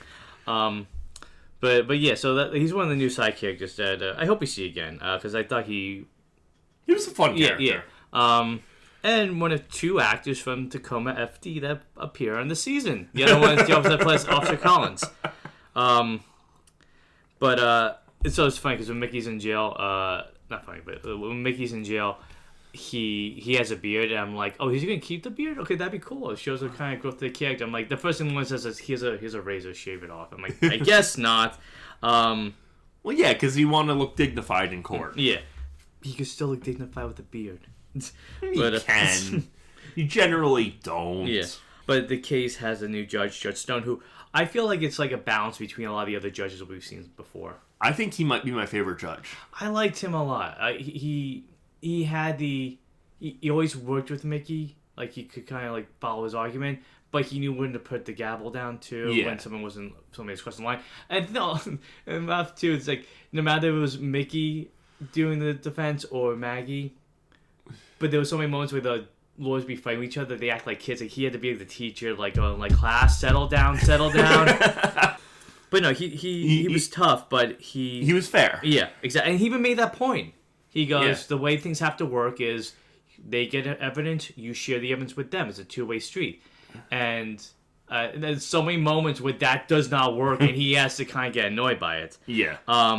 As I said, he might be my favorite judge so far. Yeah. And I hope they bring him back for a future season, even if it's just a bit part, like as like one of the side cases. Oh, like he passes by. Oh, hey Judge, how you doing? I also thought it was funny that Mickey's mom, she pops up again this season, and then she's on a set, and I don't know if it's for a movie or a TV show. I think she's a TV show, but in my head, I think she's in one of those prescription drug commercials. She's one of the ladies like walking down the street with a cop like smiling or something like that, and Mickey's like, oh, I'm getting married by the way too. It's like, what? But yeah, this whole season really is. It boils down to who killed Sam and who's framing Mickey. Because Mickey keeps making the point that the cop pulled me over, he searched my car without really having... He kept saying the right to do so. The cop's trying to say he had probable cause. Yeah. But in addition to that, he was shot, and they said the bullet was found in Mickey's house. Yeah. Which I kept expecting to see like a flashback to that at some point. We didn't really see that. No. I guess we don't need to, but I guess it was just been an extra scene. But, and also, like you said, they cut all the cameras. So there's like, nobody could know who went to Mickey's house to do that and then put it into his car. Which means like he had been driving around with Sam's body in his car without knowing it for a while. Probably for a day. Yeah. I think it happened a day before he went on vacation. Yeah. And like we said too, we see the firm, and this is what I like, that the firm, the actions having consequences. Like Lorna's trying to keep all the clients there, and there's a nice little montage where she's talking back and forth. And even one calls her like Legally Blonde. He goes like, I didn't sign up for this, and he leaves. The second Legally Blonde reference. Yeah, because the other season, Izzy calls her Elle. So, yeah. And she has a dog, you know. But anyway, I also thought it was interesting too that at the end of the first episode, Mickey has Haley and Maggie show up in jail, and then he's like, "Yeah, I don't want her coming here." And now, like, he kind of gets a better picture of like why Julian didn't want his husband or his boyfriend to come, and visit him, and So again, a call back to previous seasons and something that kind of mattered. But listen, Lorna's assertive, and she's still trying to get new clients. I like too that she goes, "Oh, come to my office," and they're like, "That's Mickey's office." But I kept wondering if Mickey really would crack with the way that everything was set up. You know, like it really seemed like he was under a lot of pressure and feels like it was a lot because it's not just him defending somebody, like we said, it's him defending himself and his whole life. Also, he makes a metaphor about prosecutors being gardeners for trees up on law, and the defenses are the ones that cut it down. And all I could think about, because he calls himself like he's an axe man, and all I could think about, he was like, is it Gimli from Lord of the Rings? Yeah. He goes, "You got my axe." I'm like, that's just Mickey holding his axe. The Fellowship of the Halifax. But yeah, so like we said, I feel like, do you think being in prison is the thing that really kind of made Mickey kind of like not think logically sometimes? I think a little bit. I think he knew someone was out to get him, and didn't help that the FBI and all the forces at work were like, "We'd rather you stay in prison to further our case." And that's the thing too, because they suspected they knew he was innocent. Yeah. And they were like, "Well, that's the bigger fish." Yeah. But the thing too is because they suspected somebody was on their case, they had things in play, like the whole Baja plan. Yeah. Which I thought was really well done. They're like, "Okay, there's a plan on here. I can get this person to do this, and then they go, "Your Honor, we got information that he might be trying to escape," and they're like, "Well, hold on a second. Finish the tape." So it really does kind of reinforce Mickey going like, somebody's out to frame me. Somebody's trying to use me to hide something else. But it's funny too, because I say call back to season 1, because Mickey does the same thing Trevor does. He goes, it's not just I'm innocent. Everybody has to know I'm innocent. Yeah. And it's about the court public opinion. So I thought that was interesting. Well, I mean, he actually was able to get the innocence, like he was able to have that shown to the public. Yeah, but my point is, it's like something that he goes, "You're crazy, like that doesn't matter." He goes, "But it does matter, because I guess more than Trevor, because Trevor's a millionaire, he can buy public opinion. But everything is falling apart on Mickey's end. His Lorna's over her head. They're running against the clock. His life's on the line, and that's why I think Maggie coming in is like the saving grace for him. They show up because they know he's in jail. They need to be there for moral support, and it just works out that Maggie's like, "You don't need moral support. You need good support, and I'm going to here to defend you." So I like that. It kind of also set up Mickey being more the client too, with Maggie being the actual lawyer. Yeah, and he might have been the co-counsel, but he was definitely as soon as Maggie took the case. He took a back seat. Yeah, because you rarely ever see Lorna show. You see Lorna show up sometimes in that courtroom, but she's so busy with other stuff that otherwise it would have been Mickey by himself the whole time. So, but yeah, she's a good lawyer. I joked that they said Ghostface and Injustice should be afraid of Neff Campbell. Yeah, I think this is probably my favorite scene with Maggie, just because we get to see a better picture of who she is as a lawyer, and also. They kind of do bring back the whole "will they, won't they" between I mean, I know it's drama, they need to do it, but I did like how this led to okay, yeah, maybe there's a chance. I mean, she even declined her boyfriend's call. Yeah, later on, and it didn't seem like even like Haley's like, do you really like the guy she on Jack? And he's like, well, it's complicated, but I think Haley knows that. Yeah, you still have feelings. Yeah. There's this, and I think you do see like they are such a good power couple as lawyers. Yeah. Like the two of them together are unstoppable, and I think it really kind of like enhanced a part of that relationship a lot more too. Oh yeah. Especially when they were meeting in chambers at the end, and they were like, well. Here's the what actually is happening. Here's the DA. Do something about it. Yeah. And the thing too is it's interesting too how you also see his Lincoln gets impounded. So yeah. The Punisher Lincoln car, because they're like, oh, this was bought with drug money and it's technically. And his other Lincoln is also impounded. Yeah, because it's a crime scene. Which one? The one that the convertible. Right.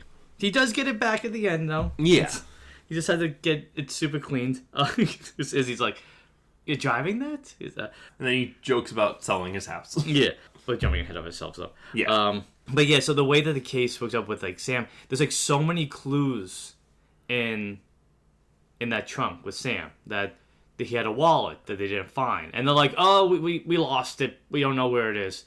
Well, find that wallet. Yeah. there's grease on the tires, and the way that grease leads to something else is really interesting. But did you feel like there could have been a lot of suspects with who killed Sam? Because they made a point that he had a lot of aliases. He scammed a lot of people. Yeah, I think the cops were being very narrow-minded because they found the body in Mickey's car. Yeah. They found evidence in Mickey's house. But Mickey's made a lot of enemies. Sam's made a lot of enemies. And the fact that he represented Sam only made things worse for him, too, in this way. I'm trying to put my thoughts together. So they get information that Sam's old cellmate in Albuquerque has information that they might be able to use to find out what identity Sam was using at the time. He goes to Yuma.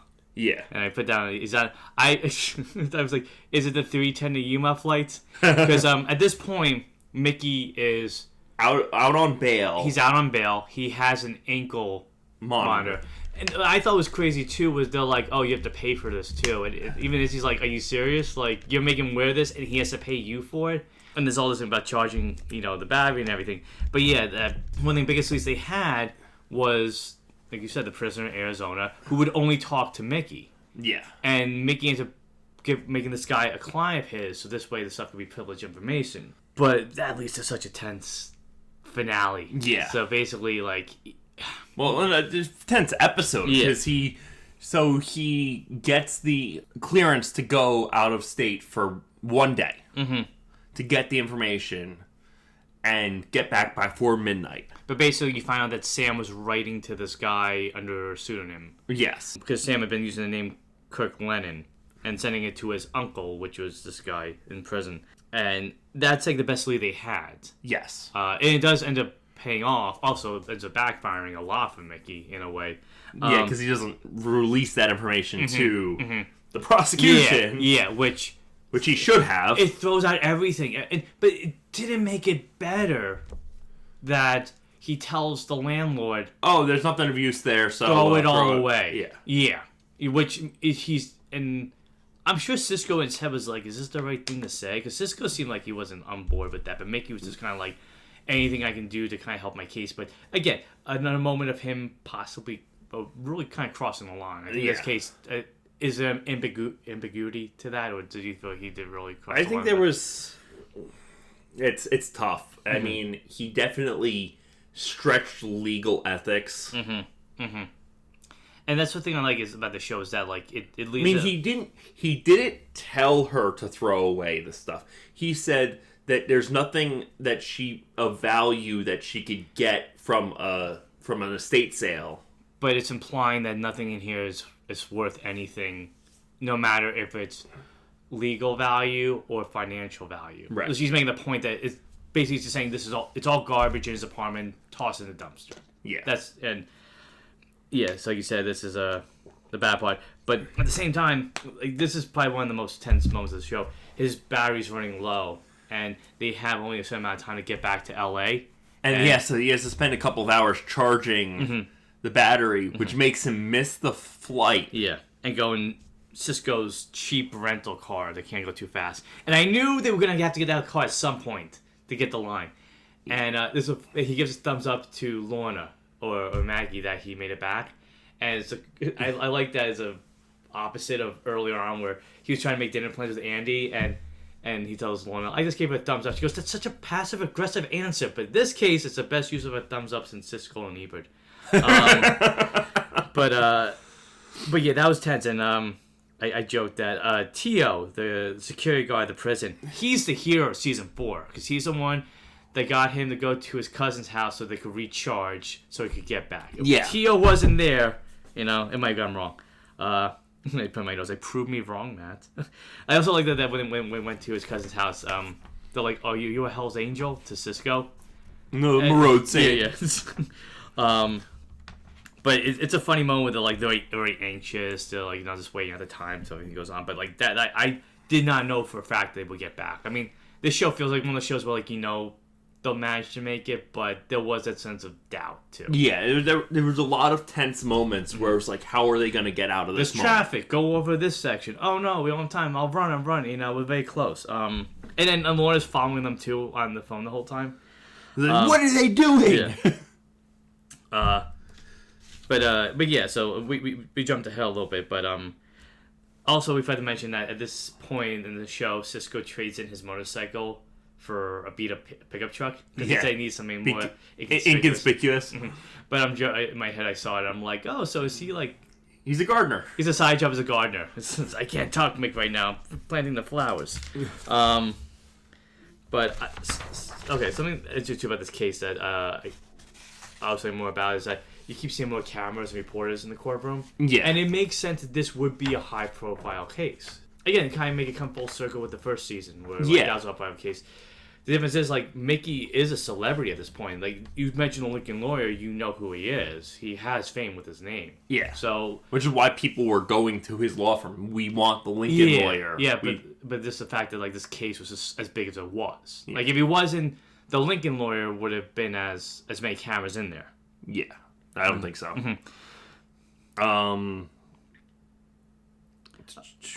Okay, then something else that when they go to Sam's or Kirk Lennon's place, they find something about a company that retrofits trucks to let handicapped people drive. And that really sets the stage for opening this case wide open. Yeah, because they find out, okay, so he got a truck retrofitted so that he could drive it. Why would he do that? And they find, okay, he was also looking into this this kind of company. Well, a company that takes pretty much garbage and turns it into fuel. Yeah, and leads them to a company called BioGreen. That is... Well, actually, no. Yeah, it leads them to BioGreen. Yeah, because he was working for a place called Air King Trucking, because that was on his watch. And his and the grease they're able to tie to the biofuel, which I thought was a really, really interesting clue to kind of open up this case to get to the answers. There's also a part to it's a small moment, but Cecile's working on his truck in a parking garage, and I'm just like, don't you know by now you shouldn't be doing that? Nobody that works for Mickey's firm should be going into a parking garage. It's just a bad place. I mean, 9 times out of 10, it's fine. It's just those 2 times. But 2 times too many. Yeah. But I like too that Maggie kind of the moments where she does what Mickey does, and Mickey's kind of showing oh, see, this is what it's like. He goes, you're thinking like a defense attorney instead of a prosecutor. He goes to talk to Dana Burke. Yeah. And she's like, what do you do, Dana? This is ridiculous. And you know he didn't do this. Yeah. And sometimes I wonder, I had in my head, what's the prosecution part of this? I couldn't help but shake some I mean, then again, I guess that would have been a repeat of the previous season if they were. But there's something about like how adamant they were. I mean, I know that's their job. Yeah. But there's like all this evidence is saying it's against it. But again, Izzy, it's also helpful in trying to rest his case. Especially Izzy's new girlfriend. Yeah. By the way, like her boss plays opera in the office, and I'm like, that works maybe for like Captain Picard on the Enterprise. I don't know how well that would work in a law firm. Yeah, I mean, I guess I don't know. Could you like I don't know my opera, but like if you're trying to study, would you put opera on? I wouldn't put opera on. I'd put on classical. Mm-hmm. I'd put on Beethoven or Vivaldi or something like that. But you can't argue with the boss, and Laura's girlfriend can't. Yeah, that's or I'd put on. I'm sorry, I mean Izzy's girlfriend. Yeah, Laura's girlfriend. Izzy's girlfriend. Yeah. Mm-hmm. It's funny too because she's the most melodrama of season 4. Like, and even she's not really. She's pretty chill. Yeah. Well, I did like the part that they're talking because they find a clue. Because they realize that somebody recorded Mickey getting arrested, and they're like, "Oh, it's a demon fox mask." And like, you read manga? It's like, now I know I really love you. And I was like, would you read the demon fox manga, Matt? What do you think that manga would be about? Probably a horny demon fox. Maybe, probably. I don't know. But it's funny because you meet the girl who recorded the footage. It's like, oh, she looks like somebody that's like an anime character brought to life. On the scooter. But yeah, Izzy is also working angles the way Cisco is trying to. Cisco has a fun storyline too, but like Izzy finds this article about BioGreen. Oh, and something else that's really bad at Mickey's part is that there's a website and Sam used Mickey's face on it. Yeah. Almost like he was part of it. Like, and you notice it too. There's a lot where they're like, oh, you were mad at Sam because of this, and you'd be mad at Sam because of that, so you had to do it. Yeah, all the evidence they had was super circumstantial. I noticed that too. Yeah, it was all like, I mean, you can use circumstantial evidence to prove a point, but if all your case is circumstantial, do you really have that strong of a case? And that's the thing. Like, a lot of the evidence, would you say, was that case? Like, at least for the prosecution, like those. I mean, they did a good job of putting that doubt of. They did a good job of trying to prove how this could have made Mickey a murderer, but it still was incredibly thin. Well, that's like, so they find a letter saying you owe us money. It's like, it has your name on it. It's like, but he didn't sign it, and it says by proxy or something on it, and saying that somebody else signed for him. Like, and also, you don't have any evidence that this actually got sent out. Mm-hmm. Yeah. That he ever received. And he even said, like, oh, you could see that if my tax returns, that it would have said if I had a loss. Well, granted, he even told Maggie later that he lied about that. He was bluffing. Right. And again, that's the Mickey Haller special. That's what I kind of kept pointing out. So this raises me a question that I had. I figured I'll ask you now instead of at the end.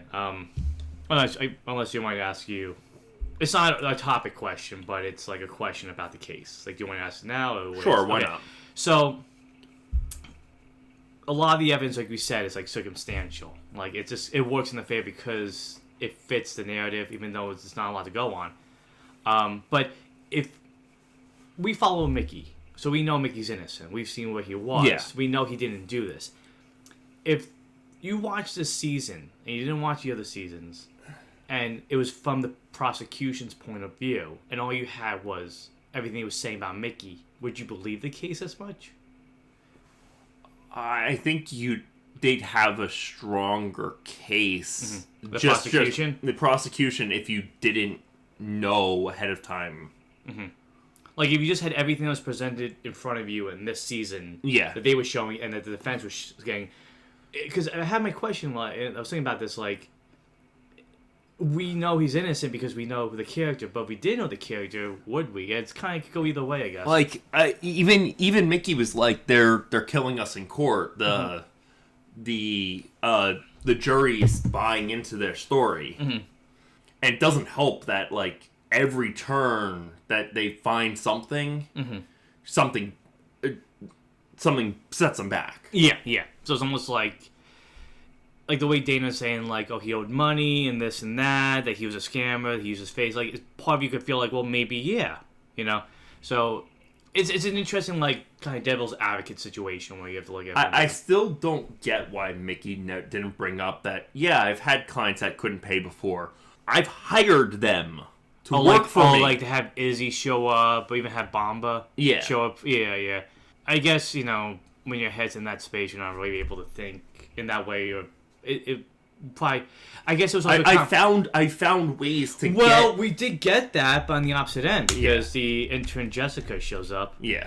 And they're like, oh, again, circumstantial evidence. Like, she recounts at the end of season 3. When he tells Sam that if he doesn't pay him, he'd be dead. And Maggie's like, oh, you're like, you've never said that to a sibling or and that's what I mean. It's like the way that Mickey said it. It's like, you know who he is. This guy's not a murderer. Why would you think that he actually meant that? Yeah, like, because like, oh well, I know who my boss was. Like, he might say something annoyed, but he would never do that. But almost like Jessica was annoyed because she was let go because the firm was failing, and now she's having a tough time getting a job. And I think this is going to make it even worse for her to find a job now, because she turned on her boss, so it's in her company. So it's like if somebody else hires her, they're like, well, how do you know you're not going to do the same thing to me? It's going to make it harder for her. Yeah, and I was expecting Winston or DJ Roomba to show up too. Understand? Who's a good boy that's going to tell the truth? But yeah, I thought that was, again, another case that ties into that. But I was saying before how Izzy is a really big part in the investigation too this season. Like, usually, like, a lot of stuff would fall to Cisco. Yeah. But Izzy finds this article about biofuel, leaves it to a reporter, and the reporter's like, oh yeah, we were going to write this, but the FBI gave us a cease and desist. And she's like, well, why would they get involved with this? And that, again, that leads to Mickey going to the FBI, getting accosted by the 2 FBI agents at his house, one of which was from season 2. Vasquez. Yeah. But getting assaulted by Vasquez. And having video evidence of it. Well, it's thanks to Haley, because he's like, did you get that? And like, the cameras are off. And Haley's like, don't worry, Dad, I got it. So I guess that's her way of saying, I'm sorry for opening the door and scaring you in season 3. But yeah, that's a big thing too. And I did think it was funny too, that they decide to send a subpoena, try to serve the FBI, and they walk in, and I had to look at it. I guess Mikey was eating paleta. I guess it's like a Mexican. Yeah, it's a Mexican dish. Yeah, and but I like that he's like a kid with candy, like he's licking it as. And then they take it away from him. Well, it falls on the floor. Yeah, well, they knock it out of his hand. Yeah, but at the same time, him and Cisco are duct taping the subpoena to the FBI on the window, and they're kicking him out, and the lady desk is like, "Don't touch it." Then they got a camera of him holding it. But yeah, so it shows Mickey has to go through a lot of hoops. And I guess would you say he wouldn't have gone through if it was a different client? Yeah, or if things weren't so serious for him. Maybe a little bit. Yeah. But but after he does the subpoena, that's when Vasquez and the new character Agent Ruth show up, and they're like, and Vasquez is just like really like aggressive, like, leave us alone with this. But that only helps, again, like the other season, it only helps Mickey say like, oh, I'm onto something, and they're that scared. Yeah. Mm-hmm. And then you have Cisco's storyline. I think it might be my favorite storyline of the season. Mm-hmm. With him investigating Janine Ferrigno. Yeah, so basically they find that they're looking up who the investors are in BioGreen. And 2 names show up. One's a Mr. Bagwell, and the other is Janine Ferrigno. And Bagwell is in a mental hospital. No, it's not mental. He's in a medical hospital. He's like MS, I think. Yeah. And so Izzy's like, well, he couldn't be part of this. And then Janine Ferrigno, who they traced to a yacht, to the marina, and she has the boat Sandy. And get more information to kind of draw her out. He's dressing up like a yacht club bro. It looks so weird. You have some people that when they dress kind of like differently, they're like, this is when they dress up. And like Cisco walking with like harbor with shorts. An ascot. It's just like, no, it doesn't work as well. Sandals. And like, somebody tagged this boat here. Well, right next to mine. So the night before, to get her out, like he spray paints the video cameras and he writes asshat on, and he's like, I don't think that's very proper. Somebody's gonna be very mad. And in my head, I'm like, could Cisco have done a more aquatic type name? Like, instead of asshat's not very aquatic. Sea bass, something like that. But I'm joking. But yeah, so that gets for Janine to show up being mad. But at the same time, we find out too that Janine is connected to a familiar name from season 2. Yes, Alex Kazarian. Mm-hmm. She is his girlfriend, and she knew him from high school. Mm-hmm. They started in Grease together, which I thought was ironic. Take the Grease on the wheels. He played. What was it? She played Sandy, and he played. Oh crap! Danny? No, not Danny. Rizzo. Oh, it was Rizzo. I forget. I haven't seen Grease in a long time. Yeah, I forget who he played, but it's not important. It's not important. But they were both in Grease together. He played the principal. No one's telling the kids to stop doing all this stuff. But the reason that Kazarian gets brought up is because we realize that he's connected to Sam. Yeah. And that, again, really kind of starts... And now the picture's starting to come together. Yeah. And they realize that... Do you feel like this, in some ways, this was kind of Mickey's fault? Because in Season 2, they used Sam to set up a fake gallery event to serve Alex, Kazarian, the subpoena. And they say he was so impressed by what he did that he ended up, hiring him. Yeah. So do you think this was Mickey's fault in a way? Or, again, Sam means Sam's decisions. It's, his own choices. I think it's a combination, because Mickey wouldn't have been set up if he hadn't made Kazarian plead the fifth on the stand, which already put him in a bad position with his family. Yeah. On top of... And losing that contract and for all the that Olympics, stuff. Yeah.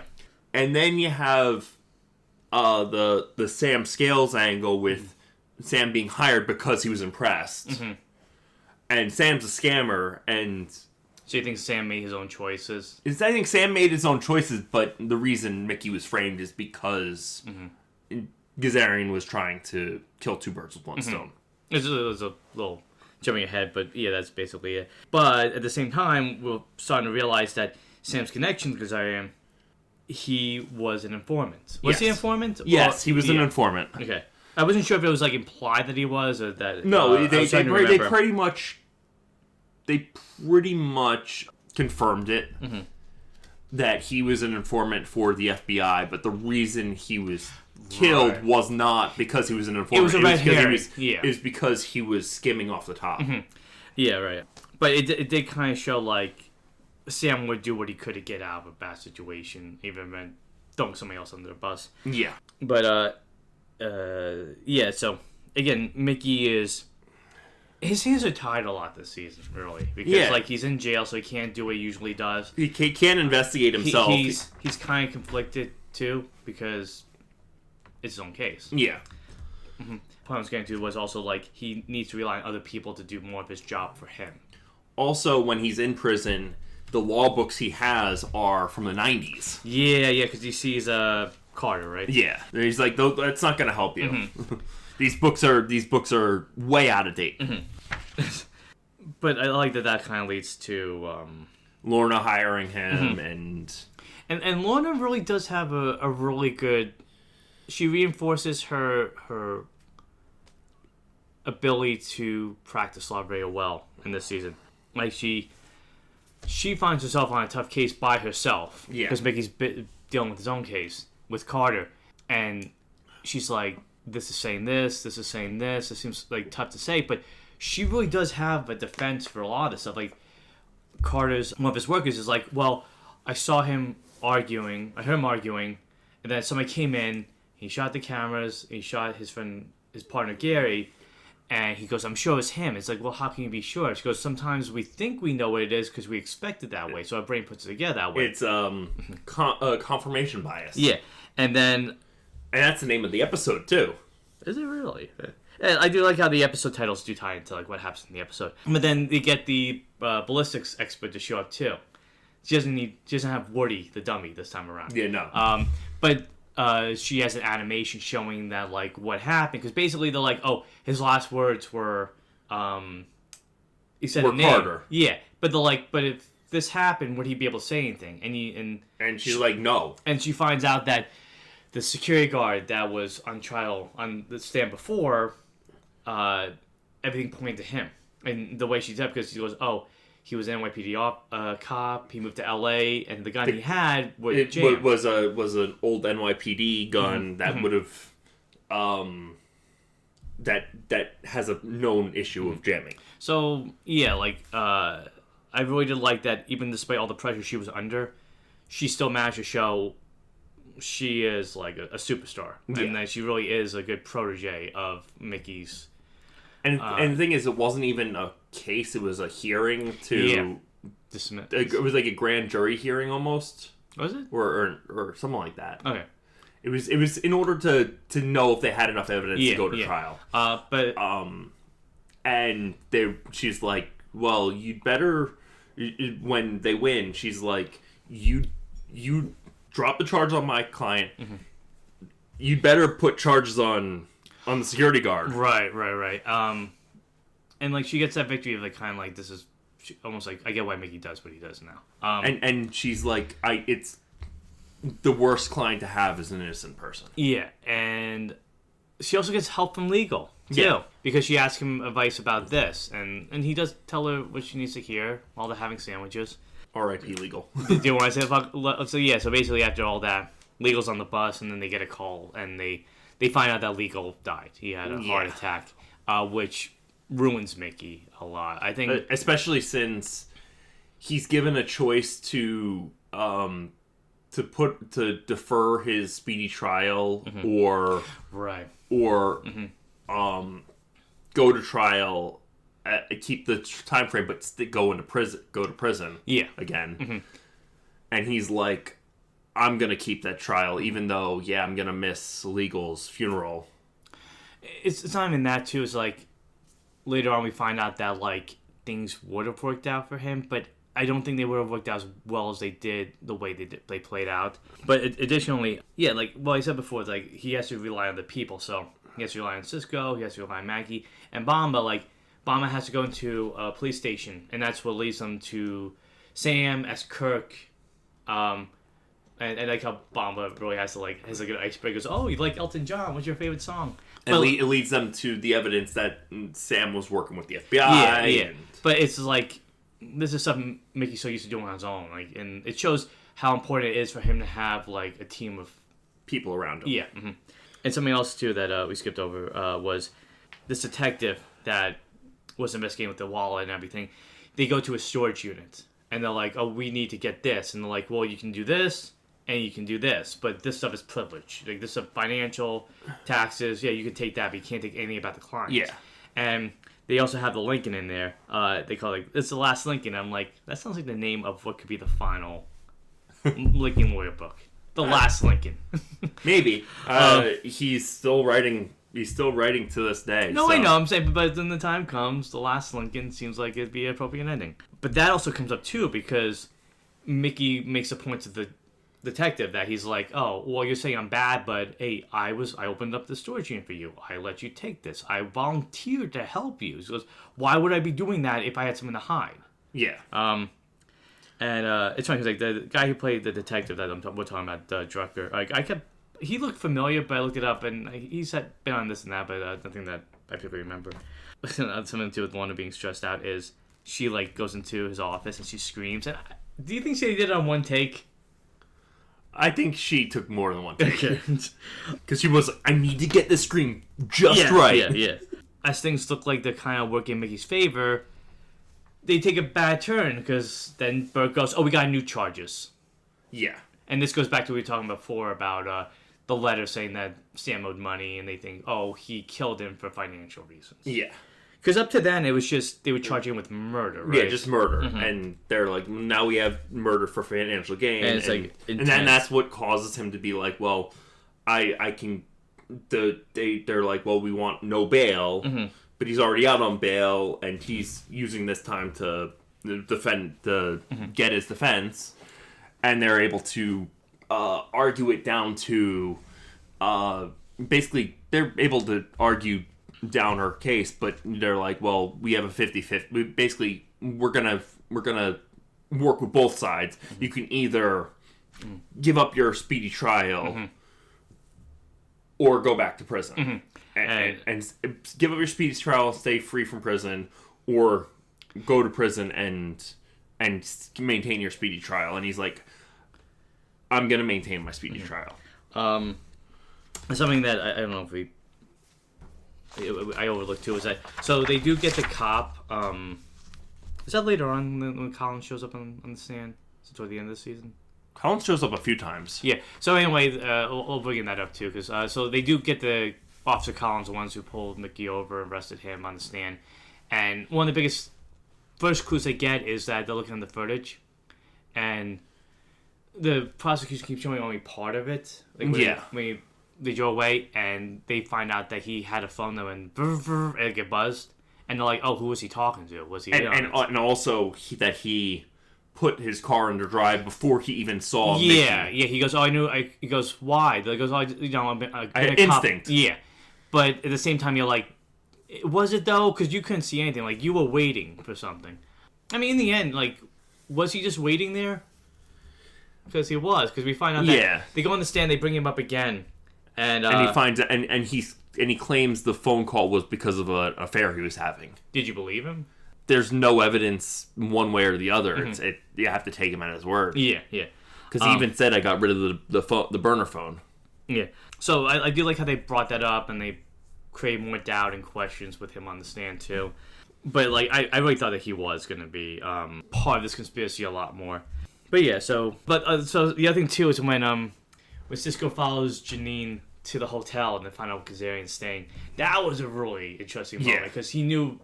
I also like to he went to talk to one of the staff members, and he's like, "Oh," he's like, "He has $100," and he goes, "I don't know what you're talking about." It's like he has two. Okay, that guy lives over there. It's like, well, first of all, he was talking in Spanish, and he was like, he's like not speaking. He's pretending not to speak English, and then he's like, as soon as he plied him with cash, he's like, "Oh yeah, he's over there. He stays." Yeah, this was before he gave him the subpoena, right? Because he shows up later, or was it? This is before he. Yeah, because he gets beat up, and Lorna's pissed off because she's like. Yeah, and then he follows them to the other hotel. Yeah, because they go to a motel. No, that's later on. No, the motel. So they motel go. Was first. They go to the motel, and he gets beat up, and then he goes to Palm Springs, and Palm Springs is where he gets pointed out by the guy. Yeah, and then they. It's an interesting encounter too. Yeah. Then they're escaping to a big hotel. Right. And he follows them up, and serves them, and he's like, "I don't care about a subpoena." Yeah, he's like, Kazarian seemed very nonchalant about me doing this, and then big shock, he gets thrown off the balcony. Yeah. And that's when Cisco swoops in as a superhero to be like, Janine, we gotta get out of here because your boyfriend's just dead. And she's like, oh. And now we're also seeing that their star witness is dead. Star witness is dead because they were trying to get Kazarian on the stand because he could say everything. Because at this point, he had nothing to lose, I guess you could say. He was in a lot of trouble. So him saying what they were doing would get him in trouble, but it would make some things a little bit better too, I guess. Maybe. Yeah. I mean, they'd have to make some kind of deal. Mm-hmm. Kind of like what they did with Janine. Mm-hmm. Be like, look, we have him. Mm-hmm. We can put him in protective custody if he can blow up the Armenian. Yeah, the case. The FBI was building. Yeah. So like we said, Illegal dies, and And it really puts Mickey in a spot because he's always been like... He's been there to kind of... He's been his father figure. He's been his mentor and father figure. Yeah. Especially since his father's been dead for years now at this point. But it's funny because, like I said, Legal, like I said, I kind of described him as... He was like a smarter Grandpa Simpson. he was just there to be kind of goofy. And so I guess maybe it was a point just to kind of create more levity to the story and everything. Because everything was like... It's understandably serious. Something I thought was interesting, though, like, as you said, when Mickey decides to go through his trial, like, the spying on the jurors. Yes. And there's another callback to season 1 where they're like, oh, red means hot, blue means cold, meaning, like, this is who you want on the jury, blue means who you don't. And then he goes, oh, they might be doing the same thing with Berg. So he goes, oh, let's switch it around. Well first of all, he's like, blue for me is hot. Yeah. And red is cold. And Maggie's like, don't you think that she knows your tricks? And so he swaps them. That's what's interesting too, that Cisco and Izzy were listening to the jurors in the restaurant across the street or whatever, and they're like sending them text messages like, oh, this point, like they're using emojis as code. At the end of the day, they end up dismissing both jury members that they don't want. Yeah, but yeah, so then we get the trial, and like we said, like it's Maggie's very eloquent in her speaking. It shows why, like, she's as well renowned as everybody knows her, says she is. But again, more setbacks with Mickey because like he gets sent to solitary for a fight that he did not start. Yeah, and again we think that's connected to the case, and it is, but not to the same extent. It's mostly because he exposed that they were listening in, right, and the guards weren't the old guards were trying to get back at him, and the new guards were like, well, we'll put you in solitary to keep you safe. Oh, so the guards that took him to solitary were the ones that had nothing to do with anything? Yeah. Okay. And that's what leads him to getting a house arrest. And the deputy that's driving around seems so annoyed. He's like, so like, get in the car, don't listen. Where are you taking me? You'll know. And I thought that was funny too, like with Kazarian and for Janine, that when they're escaping, remember they're in the motel and they're escaping, she's like dressed up as a maid. Yeah. That I was like, this is like some of the Three Stooges. Reminded me more of Boris and Natasha from. Oh yeah, it's better. That's better. From Rocky and Bullwinkle. Yeah. I thought it was funny too because then later on in the case too, they get the EPA agent and he's also a professor. They testify. And he was doing a stand-up bit when he was on the stand. Remember, he kept joking. Like, only the facts, sir. And he's like, okay, Your Honor, sorry. But I'm just like, I wonder if he's doing a comedy show Thursday night. So that kind of helps. He kind of explains a lot more of what was going on, that companies, they get subsidies from the government to turn what they call feedstock into biofuel. Yes. But some places take advantage of that by just switching the labels, which is what we discovered was what Kazarian and Sam were up to. Yeah. That they were pretending to bring stuff back when it was the same stuff over and over again to get more money. And it's mostly tied to organized crime, which is why the FBI was involved. Yeah. But before that can even go even further, we get the October surprise witness. His ex-client, Lisa Trammell. So at this point, do you feel like they're trying to attack his character a lot more? Mickey, like, they made the case that he was involved with the murder.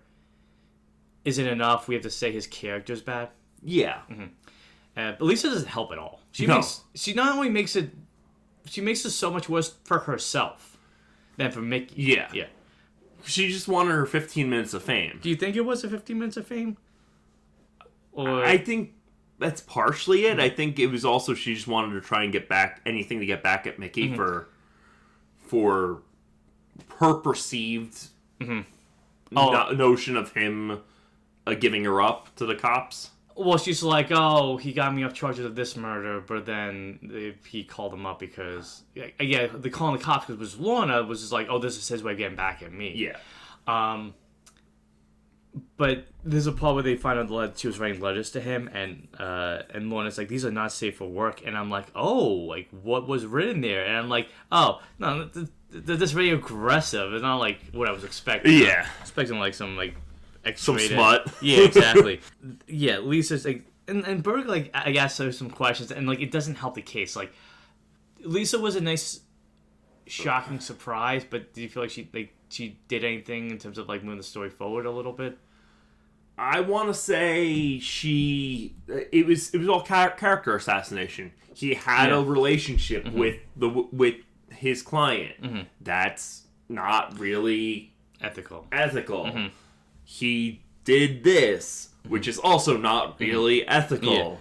Yeah. He could be disbarred because he did those two things. And also, and then Maggie's also like kind of making the counter argument. She goes, "Oh yeah, you know that money that producer paid him back. He got the money from the producer." She goes, "Oh, I didn't know that." Yeah.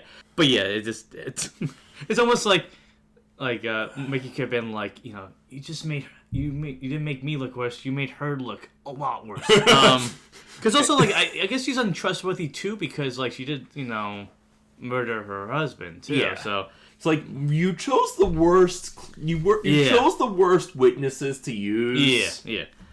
But then, as the case commences, I also like too that Mickey's like, "Oh, your conversion to becoming a defensive toy is almost complete." I'm like, "Mazel tov." Yeah, the stuff with like a lot of setbacks too, because like the stuff with, like you said, the stuff they found in Lennon's apartment they could have used. They can't get the FBI because they didn't tell them, or I feel this is being suppressed. Like the stuff that they found that they had something out for Sam, they found him, like that was suppressed, that information, because they didn't want him to know that he was an informant. Right. Okay. But which is why they needed a way to introduce the FBI flag in Sam's file to the case. And that's how they got the officer who pulled him over to go on. That led to that. But I also like that led them to getting the subpoena for the FBI, which they were like, "We're not doing this." Yeah. And I thought, and then the judge got like really mad where Mickey recognized that Agent Ruth was in the court, and he's like, he's like, you know, I'm annoyed enough that you ignored this, but I'm even more annoyed that you showed up in the courtroom when you said, or you just completely disregarded it. But and then they were able to get the FBI into chambers by basically having Izzy's girlfriend dress up as Janine Ferrigno. Oh, that was a girlfriend. Yeah. Okay, I thought that was just some random person, like a client that they had. No. Oh, that makes a lot of sense now. Yeah, there's two funny moments where one is Mickey sitting outside Ruth's office, and the other is when Lawrence is outside going like, "We got Janine Ferrigno, and she can pinpoint everything," because she is explaining everything to Cisco and Maggie. Yeah. But Maggie makes a point that she can't really use it unless she's on the stand. Yeah. Yeah. Which is why they need the FBI to get involved to make her give her witness protection. Yeah. And the other thing is Mickey standing outside going, "Oh, because he had the video footage of." He had video footage of him being arrested or something else? He had the video footage of Vasquez. Oh, that's right, intimidate him. Intimidating and him. He's like, "I know you know what he did was wrong, and you should do something right." And she's like, pretty much like, "I have bigger fish to fry. This is nothing. Just let us do what we have to do, and it'll work itself out." She even says in episode 9 or at the beginning of episode 10 when she talks to him that if you would just let the court work and if you'd not insisted on a speedy trial, you would have been let out free and exonerated. Do you think he would have though? Like, because this case seemed like it would have gone on for a while, or they were close enough to break. I think they were close enough. They just needed a couple of pieces, but knowing organized crime and knowing what happens to Kazarian, I think he was going to end up getting axed beforehand anyways, and Janine probably might have died as well. Yeah, if not for Cisco, she would have been killed. Something else I thought too was they also said this in season 3 with Julian, but it's like the worst case scenario is always like putting the client on the stand. It seems like that always seems like the last resort they would ever use. And Mickey is questioning whether or not he should do that. Yeah. And that's before he meets Agent Ruth again. So he was like really pulling desperate measures. Like, if I can go on the stand and prove my case, but it's like a last ditch attempt. It's like you don't do it unless you absolutely have to. And yeah, Agent Ruth explains everything. Janine explains everything, and we, like you said, you get a big picture that it was like, I put this to say in a bad way, but it was like everything was having the right place at the right time, but the wrong place at the wrong time for Mickey. Yeah. That Sam was like scheming from Gazarian, so Gazarian's like, oh, I can use this to get rid of him, frame Mickey for putting me away. So I liked that it wasn't as tied into everything as we thought it was. It was like, oh, this had nothing to do with that, but it was just a small piece of a bigger puzzle. Yeah. But yeah, Sam really, he kind of really messed himself up by lying and fudging the numbers, but then Gazarian got in trouble too because he ordered the hit on Sam. Yeah, which brought the feds in and brought a bigger scope on their operation. Yeah. And the pieces do fall along too, because they said like Sam was roofied, and we find out that he had like chloroform or something put on his face. But down, it wasn't saved by the belt. Mickey was saved by the clerk, because he was this close to go on the stand. They go into the chambers, and the FBI's there, the DEA's there, DA's there, and prosecution and everything. And they're like, okay, we got a deal for you. We'll drop the charges. We'll say we found some new evidence, and you can go free.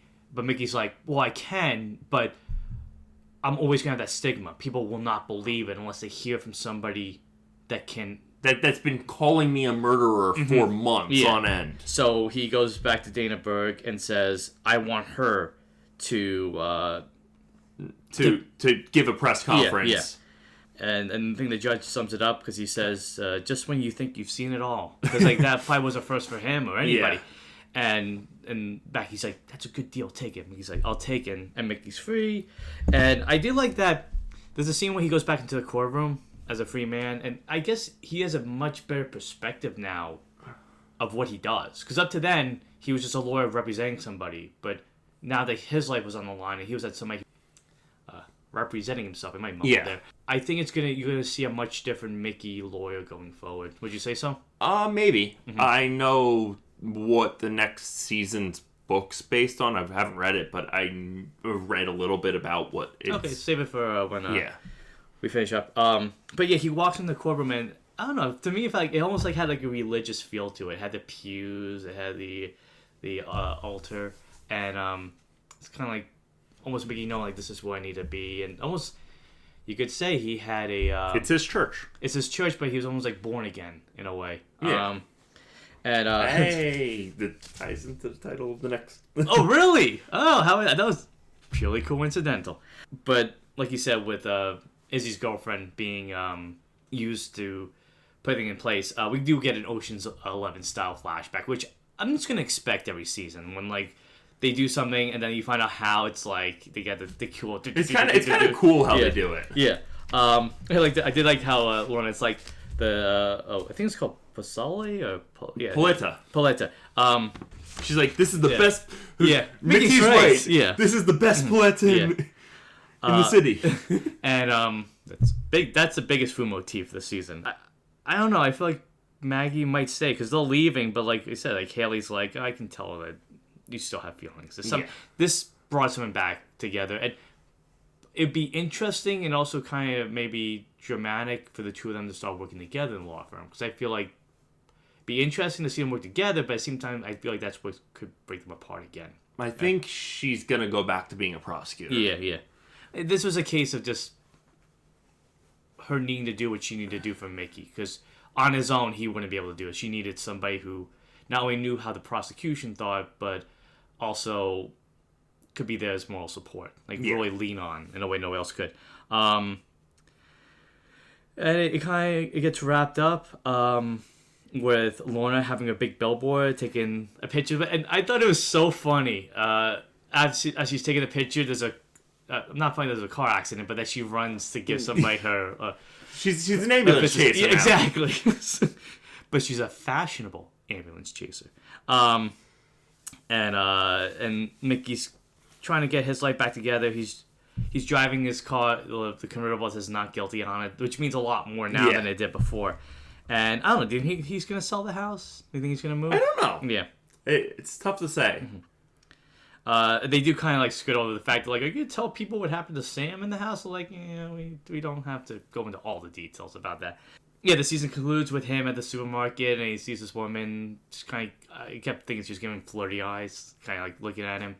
And, it wasn't that, because you find out that she's a sister. Bum, bum, bum. That you never knew he had. But granted, his father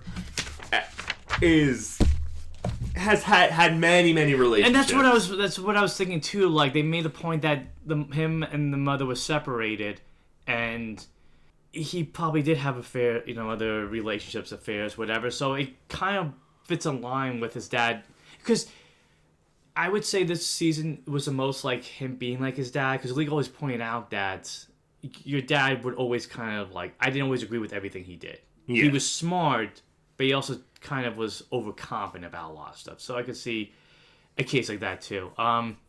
But the last thing too is that you find out that Ruth was using Mickey one last time as bait. Yeah, because they knew that the Armenians were still out there. So all of a sudden they're being attacked, and that's when they get up and they're like, well, you're lucky that lady saved you. She goes, oh, I just saw that someone's going to attack you. Oh, by the way, I'm your sister. Mm-hmm. So, a more frustrating cliffhanger than season 3 for you?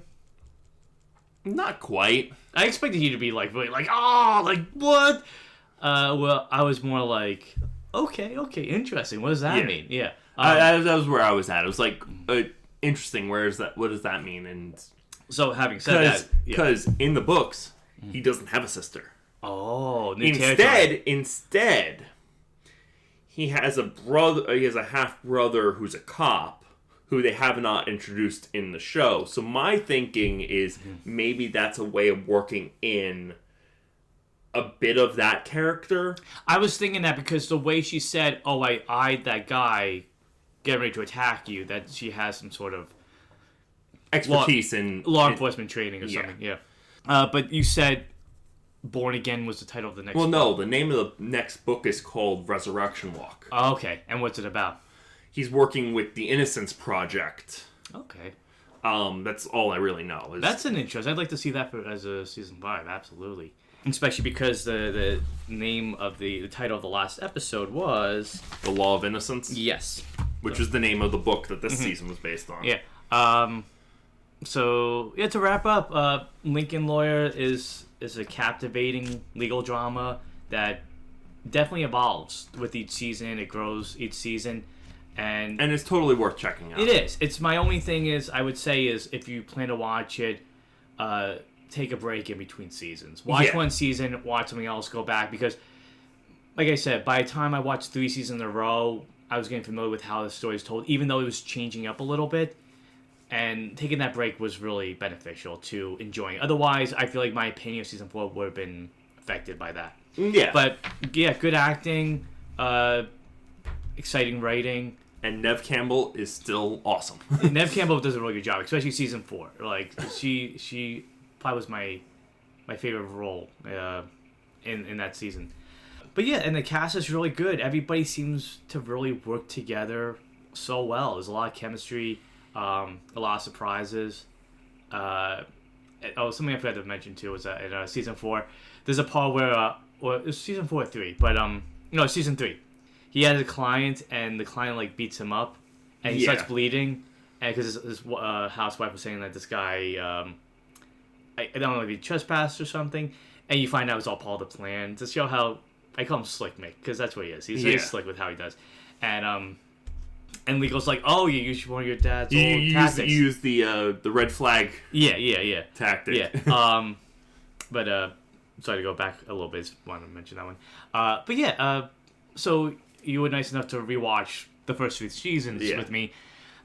Your opinion of the show changed? You like it even better this time around? I mean, I think I liked season 1 and 2 a little bit less, but it's still a very enjoyable show. It's something I can definitely turn on and not really have to worry too much about. Yeah, absolutely. It has that like old broadcast TV feel where you could just put it on, enjoy the episode, go back another day. Like yeah, there's an ongoing plot, but for the most part, you can just turn it on and it's digestible and easy to follow. Yeah. I mean, granted, like seasons 3 and 4 do get complicated with the mystery, but overall, like he's a complex character for sure. There's a lot of layers to him, and I also like the fact that they always make him like to be super noble. You know, like he does questionable stuff and makes you question him. Is he doing this for the right reasons or the wrong reasons? that seems to be on par for Michael Connelly characters. Really? Like Bosch is because Bosch is a great character, but he definitely makes some choices that are like definitely not the most ethical for an investigator to make. But he does it because his belief is that if one person doesn't matter, nobody matters. Okay, so it's the opposite of like Spock's, the needs of the many outweigh the needs of the few. Okay. Basically, he will do whatever it is to catch whoever killed the or did the crime because he wants justice for the lowest of us. Okay. Like all the people that get overlooked that fall through the cracks. Yeah. Okay. Because his mother was a prostitute who was murdered, and her case was basically made a cold case. So one of the books is him trying to solve his mother's murder. Is that an ongoing thing? No, it gets solved within the first 4 books, but yeah, this was a fun pick. Yeah. Really enjoyed it. It was finally got me to watch because you've been trying to get me to watch this for a while. And like I said, this definitely feels like a show that would have been at home on USA Network next to like Royal Pains or Suits. Like it fits that mold so well. And like I said, it's good acting, lot of good twists, and I do enjoy the fact that it seems like they're kind of doing like almost story pods with this show. Like the first 2 seasons, like I said, courtroom drama. The other 2 conspiracy thrillers. So I'm wondering what they have in store for season 5. Yeah, same here. Do you want to rank the seasons, or just do you think the need for it? I think season 4's the best, and each season's progressively lower. So 4, 3, 2, 1. So pretty much same. I think the show gets better with each season, absolutely, because they see what works and what doesn't, and see who works well together. Like Lizzie and Lorna being a team is really cool. And just by testing things out, try and see this character meets this character. I hope Winston still sticks around. He's an essential part of that staff. I mean, he's a dog.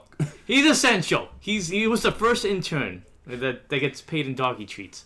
And snores like a banshee. Oh, and the only thing we missed was in season 4, Lorna takes on a client that was her first major loss. Right. Who is a friend of the owner of a friend of Winston's, the dog. Yeah, because she said like she ate something that had eggs in it that she was allergic to, and she knew exactly after one bite that was bad. But then they find footage of like she wanted to buy like 2 or 3 more of them. Yeah, and then that dog didn't get to hanging out with Winston.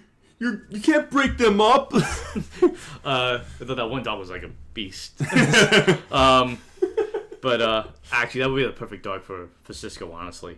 Oh, one other thing we mentioned, we always talk about the food motifs in seasons 1 through 4. I never heard of this before, but at one point, Izzy gets Lorna a tiger tail, which is some pastry. I wanted that. And as soon as I looked it up, and I between seeing it and looking at what it was, I'm like, that sounds so good. I gotta try one. But yeah, Lincoln Lawyer, if you haven't seen it, we spoil a lot of it for you, but if you listen to it after watching the show yourself, we hope you enjoyed. If you have any different opinions about the seasons, send it our way through our email and socials, but I'll send it at the end. I guess I can go to my question for you? Yeah. Okay. So, the Lincoln Lawyer, the iconic part of the show is the Lincoln cars. So my question to you is, what are your favorite, or what do you feel the most iconic cars in a TV show? And we can just keep TV shows, because if we do movies, it'll be too much. Kit from Knight Rider. Okay. Anything else? I mean, the Batmobile from the 66 Batman show. Mystery Mobile. Okay. Those are my like top three. Yeah. My top one is the car from Supernatural. Okay, that's a great car too. It's a beautiful car. Mach 5, Speed Racer. Being a big Simpsons fan, I have to go with Homer's, whatever the car is, or the car made for Homer. I'll do that as an honorable mention, yeah. But the car that they drive all the time. Okay. And I guess if I had to pick one more, because you did the Batmobile already. You could have done the Batman animated series Batmobile. Yeah, there we go. Perfect. Yeah. I love that Art Deco design. I still have like one of my. I still have the vehicle from that when I was little. I like the 66 ones just slightly more because it's fun. It's fun. Yeah. It's got the sidecar and. But yeah, that Batmobile is just so cool. It's so simple design, but it has such a presence to it. Granted, I like the Batmobile from the Batman movie, if we go in movies. But yeah, that one's good. And let me think of one more. All right, we'll just stop there. I can't think of another one. I can. Okay. The Turtle Wagon from TMNT. Oh, hold on. I'm going to look at my phone for a second. I'll edit this. The Black Beauty from Green Hornets. Okay. There we go. So, okay, I found my fifth one. They had to, or six, whatever. Yeah. So, I thought that'd be a fun question because since you did the last one was more, about character. Yeah. But yeah, I mean, these cars were nice cars in the show. I mean, oh yeah. And I like they definitely went all out with the cars they used. And I also like too that it wasn't like they felt like they were in commercials, except that one point where I was joking about. But yeah, anything else you had to add about the show or? No, just check it out if you haven't yet. And it's streaming on Netflix. It's not. I think it's licensed by Netflix, not a Netflix original. So it'll stay there? I think it'll stay there. I don't see it moving, at least anytime soon. Well, thank you for tuning in to review for the Lincoln Lawyers Seasons 3 and 4. Come back next time when we start a new franchise watch with The Never Ending Story. Is it truly never ending? We'll get Lionel Hutz on the phone and find out. So I've never seen the Never Ending Story. I remember seeing pieces when I was little and being kind of like weirded out by it.